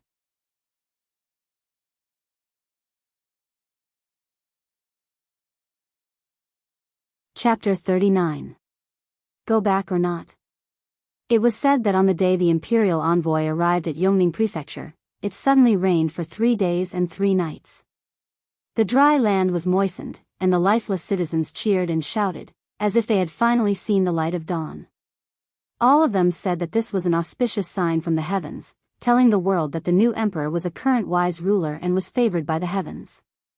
Gu Yundong was still in Shuanha Prefecture and did not know the news that was spreading like wildfire. Even if she had known, she would not care. At this moment, she was standing in front of the notice board at the city gate. She looked at the notice that had just been posted and frowned slightly. This notice was about the refugees who had fled the famine. Yongning Prefecture already had food and silver for disaster relief. The chaos had calmed down and order was slowly recovering. Naturally, the refugees were going to go back. For anyone who returned, the government would give a certain amount of travel fees and exempt them from conscription for 3 years. Of course, it was fine if they did not go back. The refugees would be resettled on the SPO and registered by the government offices. This kind of condition did not allow them to be exempted for 3 years, and they would not be able to receive money. Moreover, the place to settle down depended on your luck. Basically, it would not be in a prosperous town or even a slightly better village. The fields would not be distributed either. At most, you would be given 2 acres of wasteland to cultivate on your own. Most people would choose to go back. The idea of returning to their roots was deeply ingrained in everyone's minds. They would receive money and they could be exempted from conscription for 3 years. When they returned to their hometown, they would still have familiar relatives and friends. Furthermore, many people in towns had properties and houses in Yongning Prefecture. It would be too great a loss to give up just like that. However, these were not very tempting to Gu Yundong. After reading the notice, she carried the basket back to Aunt Kess' house.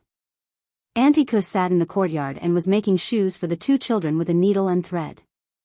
Only recently did she realize that this girl with good culinary skills actually didn't know how to make clothes and shoes.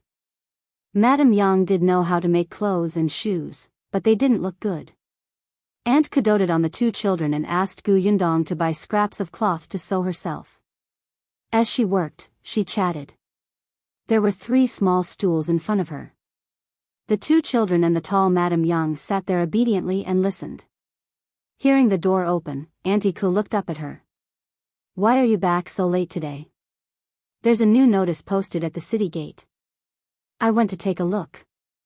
"What did the higher-ups say?" Gu Yundong closed the courtyard door and placed the vegetable basket on the stone mill at the side. Only then did she explain the contents of the notice. Aunt Kess' hand paused for a moment before she continued sewing as if nothing had happened.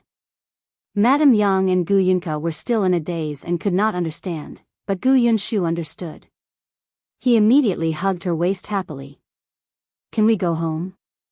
Will we have food to eat at home?" Gu Yundong lowered her head to look at the little guy's sparkling eyes and asked, "Do you want to go back?" Gu Yunshu was stunned. He blinked in confusion. Doesn't eldest sister want to go home? If they didn't go back, where else could they go? This was Auntie Kess' house, not their house. People couldn't live in another person's house for the rest of their lives, and the rent was so expensive. Gu Yundong patted his head. If go back to that house, we'll have our grandparents, second uncle, and third uncle's family. We might have to serve them forever and never be able to eat the food we ate 2 days ago again. Gu Yunshu suddenly thought of the past and his expression changed. Aunt Ke cast a sidelong glance at Gu Yundong. She was trying to scare a child. How shameless. Gu Yundong pretended not to see it and continued to bewitch him. Besides, do you still remember why we couldn't split off from the family?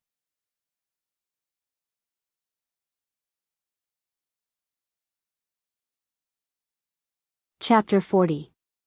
Father Gu studied before. Why couldn't they split off from the Gu family? Because the family leader refuses. Gu Yunshu lowered his head. When he mentioned the family leader, his eyes were red with hatred. The current patriarch of the Gu family had a personal feud with Father Gu, Gu Dajiang. Therefore, he had to suppress them in everything. When Gu Dajiang was 6 years old, he was chosen by the only old scholar in the village. He said that Gu Dajiang had the talent to study. As long as he was nurtured well, his future would be limitless. Old Gu was a little tempted, but Mrs. Zhao refused. If Gu Dajiang became successful, wouldn't her son be suppressed? In the future, she would have to live according to his wishes. She kept making a fuss, saying that her family was poor and did not have the money to pay tuition and buy pens and paper. Moreover, Gu Dajiang had to help her family work and was not free to study. Old Gu quickly compromised. Later, the old patriarch, who was in his 80s, came forward and reprimanded the 2 of them. It would bring so much honor to our ancestors to have a promising scholar in the family. Our ancestors are watching from the sky. How can we let a woman ruin that? In the future, when he takes the examination and become an official, he can even bless the descendants of the Gu family. Just think about how glorious the Gu family will be from then on. The old patriarch intervened forcefully, and the family produced the brush, ink, paper, and inkstone. The old scholar also did not want Gu Dajiang's tuition, so he accepted Gu Dajiang as his student and did his best to tutor him. However, the good times did not last long. Gu Dajiang had been studying for 5 years. Old Xiu had just planned to let him take the student examination when the old patriarch passed away from old age. He had not been in good health either. After 2 months, he caught a cold and died. The current patriarch had obtained his position through underhanded means. Back then, he had also wanted the old scholar to take his son as a student, but his son was not cut out for studying, so the old scholar tactfully rejected him. However, for some reason, this matter was spread like a joke. They even compared his son to Gu Dajiang and said that he was a fool. Because his son could not stand the mockery, he lost his temper at home and bumped into his wife, who had just gotten pregnant, causing the child in her stomach to be lost. He could not blame his son for this, and he could not find the source of the rumors. He could only push all the blame to Gu Dajiang and the old scholar. After the old patriarch and the old scholar passed away one after another, Gu Dajiang naturally could not continue studying. The current patriarch did not even let him take the entrance examination. He was trapped at home by Mrs. Zhao to work. Later on, by chance, the shopkeeper of a restaurant in town took a fancy to him and he used his knowledge of words and numbers to work as a bookkeeper. Gu Dajiang did not study for nothing. He knew that their family was not doing well at home, so he had been looking for an opportunity to split from the main Gu family.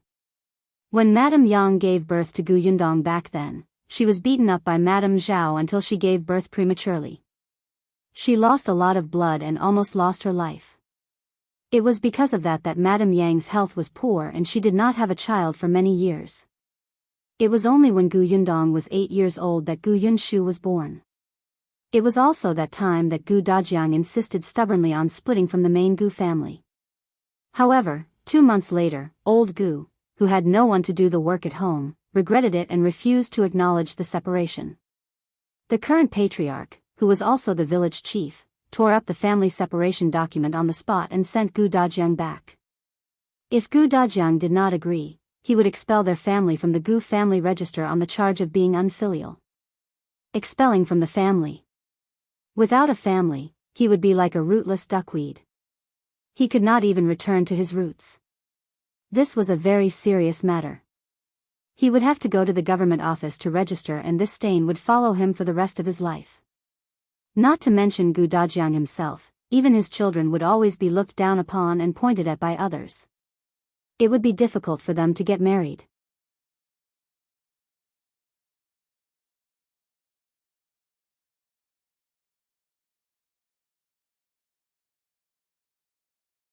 Also, see if Nyetsong is around. Let that kid help you look for a good place. With that, she returned to her room, looking a little lonely. Gu Yundong knew that during this period of time, she liked the 2 children very much and could not bear to part with them. She quickly went to the government office. There were many people gathered at the entrance. Gu Yundong found Nyetsong and told him what she wanted. Nyetsong agreed without hesitation. Don't worry, you're registered with the Lord. They'll definitely choose a good village for you. However, you have to be mentally prepared. The village where the refugees are settled won't be too rich. I understand. Help me take a look and see if there are any villages that are not far from the town and county. Most importantly, the people in the village should be scattered. The village chief is easy to talk to. If she met someone like the Gu family's head again, she would have a headache and vomit blood. Cough, one have too many requests. I'll try my luck.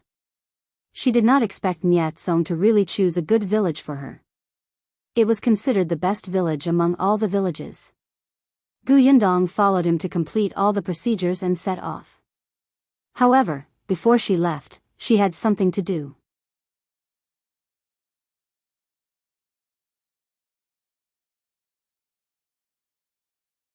Chapter 42, Messing Around. Gu Yundong wanted to bring Madame Yang to see a doctor.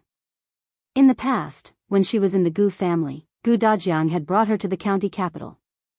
Unfortunately, at that time, the money was in the hands of Madame Zhao. Gu Dajiang had limited savings, so he naturally did not see many doctors. Just like that, every time Mrs. Zhao saw them go out, she would cause a scene. Gu Yundong had also asked around a few days ago. There were many medical centers in Xuanhe Prefecture, the largest of which was Huimin Medical Center in the south of the city. There was a doctor with the surname He who had once cured 2 patients like her mother. Dr. He had gone on a long trip to see a patient some time ago and had only returned yesterday. Gu Yundong only brought Madame Yang over. Dr. He's medical skills were high, so his status in the medical hall was naturally not low. Hence, the price of consultation was also expensive. When Gu Yundong went over, there were still 3 patients in front of her. She waited for nearly an hour before it was her turn. Madame Yang was a little nervous. She grabbed Gu Yundong's hand tightly. "Dong Dong, mother, let the doctor examine your pulse first. Don't worry, it's fine. I'm here." Dr. He, on the other hand, had a benevolent look on his face. He asked a few questions before extending his hand. He closed his eyes slightly and carefully checked her pulse. However, the more time passed, the more he frowned. Gu Yundong gradually had a very bad feeling. When Dr. He retracted his hand, Gu Yundong hurriedly asked, "How's my mother?" Dr. He did not reply. He only stood up and walked behind Madame Yang to look at the back of her head. Madame Yang immediately became nervous. Gu Yundong hurriedly patted her hand to comfort her. Dr. He stared at her carefully for a long time before sitting back down. However, his expression was not good. He asked Gu Yundong, "Did the other doctors give her acupuncture before?" Actually, every time she went to the clinic, it was Gu Dajiang who brought her there. Gu Yundong did not follow. However, she really knew that there was acupuncture or not. Yes, they did. When I was in Yongning Prefecture, a doctor took a look at my mother. At that time, he inserted a few needles and said that they could dispel the clotted blood. However, after the acupuncture, my mother fainted for a day. The doctor said that this was a normal phenomenon. If we went to his place a few more times, the clotted blood would slowly dissipate. However, after Yongning Prefecture fell into chaos, my parents didn't go there again. Nonsense. Quack. Doctor, he cursed angrily. Madame Yang was so frightened that she turned her head and hugged Gu Yundong, closing her eyes tightly. Dr. He took 2 deep breaths. His tone was still hard.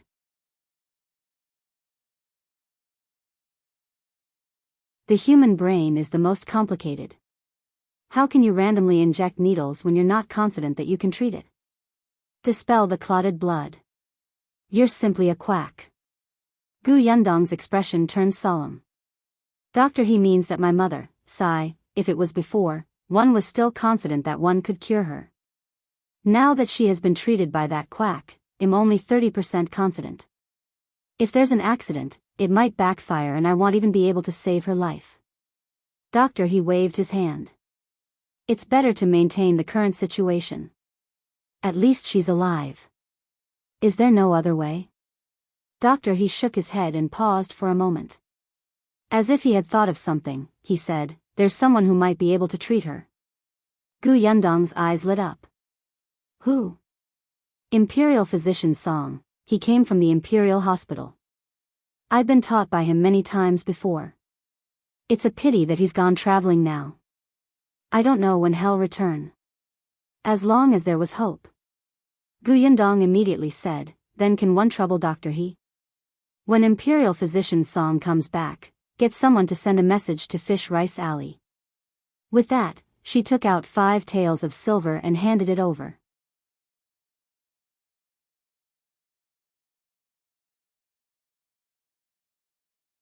Chapter 43, Preparing to Leave. Chapter 43, Preparing to Leave. Of the 5 taels of silver, 1 tael was for the consultation fee, and the rest was for Dr. He's trouble. Fish Rice Alley was where Aunt Ku lived. Aunt Ku also agreed that she should treat Madame Yang's illness as soon as possible. There were 2 young children in the family, and Father Gu had been separated from them. It was not a good thing for Gu Yundong to hold on alone. Dr. He glanced at her but only accepted 1 tael of silver. Don't worry, it'll help you pass on the message. Take these back. One won't take them. Doctor, he said, however, you have to remember not to find those unreliable quacks again. It's a small matter to waste money, but it's a big matter to get your mother killed.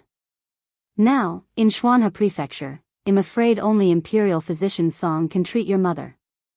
It's not a bad thing to wait longer. You can't eat hot tofu in a haste. Gu Yundong smiled sincerely. Thank you, Dr. He. 111 Remember it. Dr. He reminded her about the things she had to pay attention to and prescribed a warm and nourishing prescription for her. Madame Yang's body was indeed not very good. Not to mention eating her fill and wearing warm clothes all these years, even the illness of pregnancy that she had not recovered from after giving birth back then needed to be treated. Gu Yundong brought Madame Yang back to Aunt Kes' house and told her about the situation. The latter nodded to show that she understood. Don't worry. When I hear from Imperial Physician Song, I'll get someone to send you a message. Thus, Gu Yundong packed her things the next day and prepared to go to the village where they had settled down. Before she left, she cooked a feast. Niet Song also came over to eat. This was the first time he had eaten Gu Yundong's cooking. He immediately regretted it.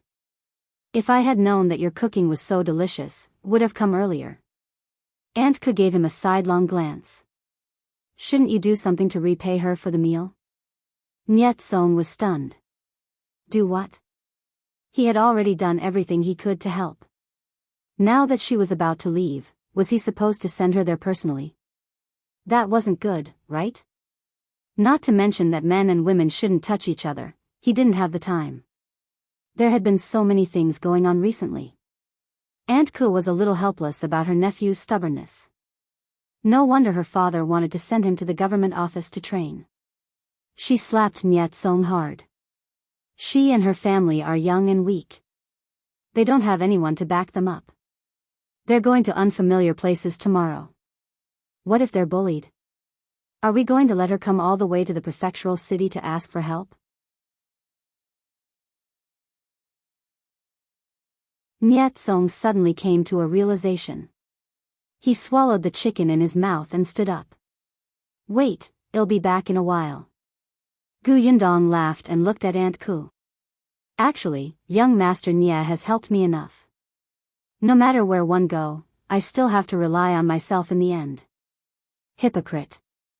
Why didn't you stop Niet Song before he left? One know what kind of person you are. Don't say such meaningless words in front of me. Gu Yundong laughed. Thank you, Aunt. In fact, you've helped Niet Song a lot. You don't know how much he benefited from the last time he led the way to capture the bandit leader. Needless to say, the government office, Niet Song's father had a whole new level of respect for him and relied on him a lot. Niet Song returned quickly and handed her a letter. Your village belongs to Fengkai County. I don't know anyone there, but Constable Jiang from our government office has a good relationship with Constable Li from the county office over there. If you need help with some small matters later, look for him. This is a letter from Constable Jiang. Without waiting for Gu Yundong's reaction, he said mysteriously, 111 give you something good. You have to keep it well.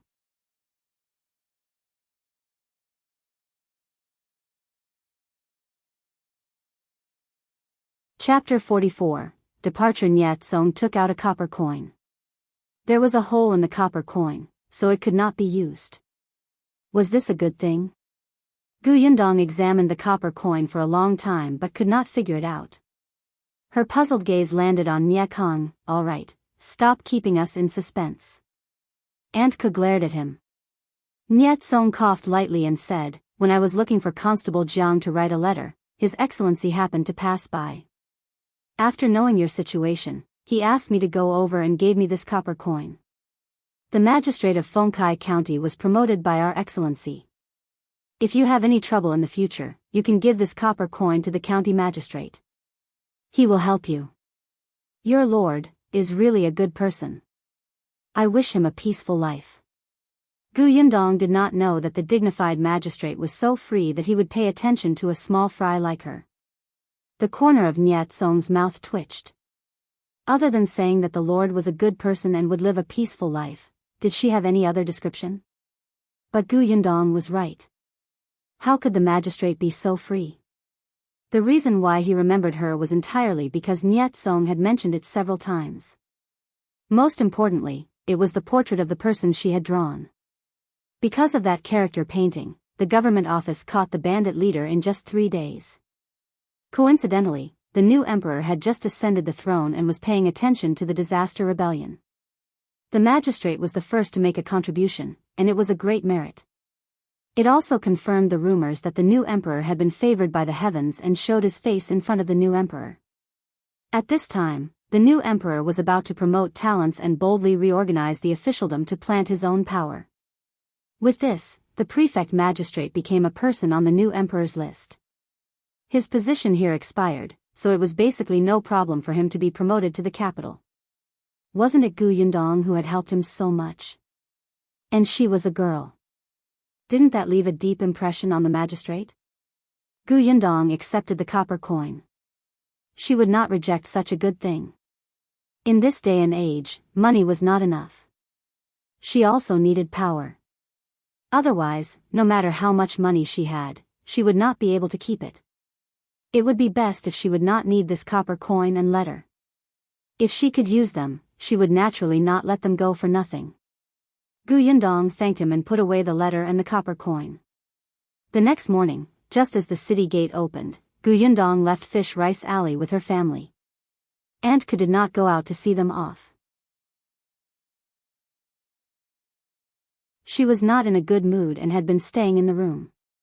When there was no sound outside the courtyard, she sighed and slowly walked out. It was as if there was no one in the empty house at all. The children's voices that had been chattering 2 days ago had disappeared. Aunt Ke walked to the kitchen and seemed to be able to smell a faint fragrance. Although they had not been together for long, Aunt Ke did like those 2 children. Even the ignorant Madame Yang made her pity her. She admired Gu Yundong, who had brought her mother and siblings all the way to Xuanhe Prefecture safely. If this little girl was not a girl, her future achievements would be high. What a pity.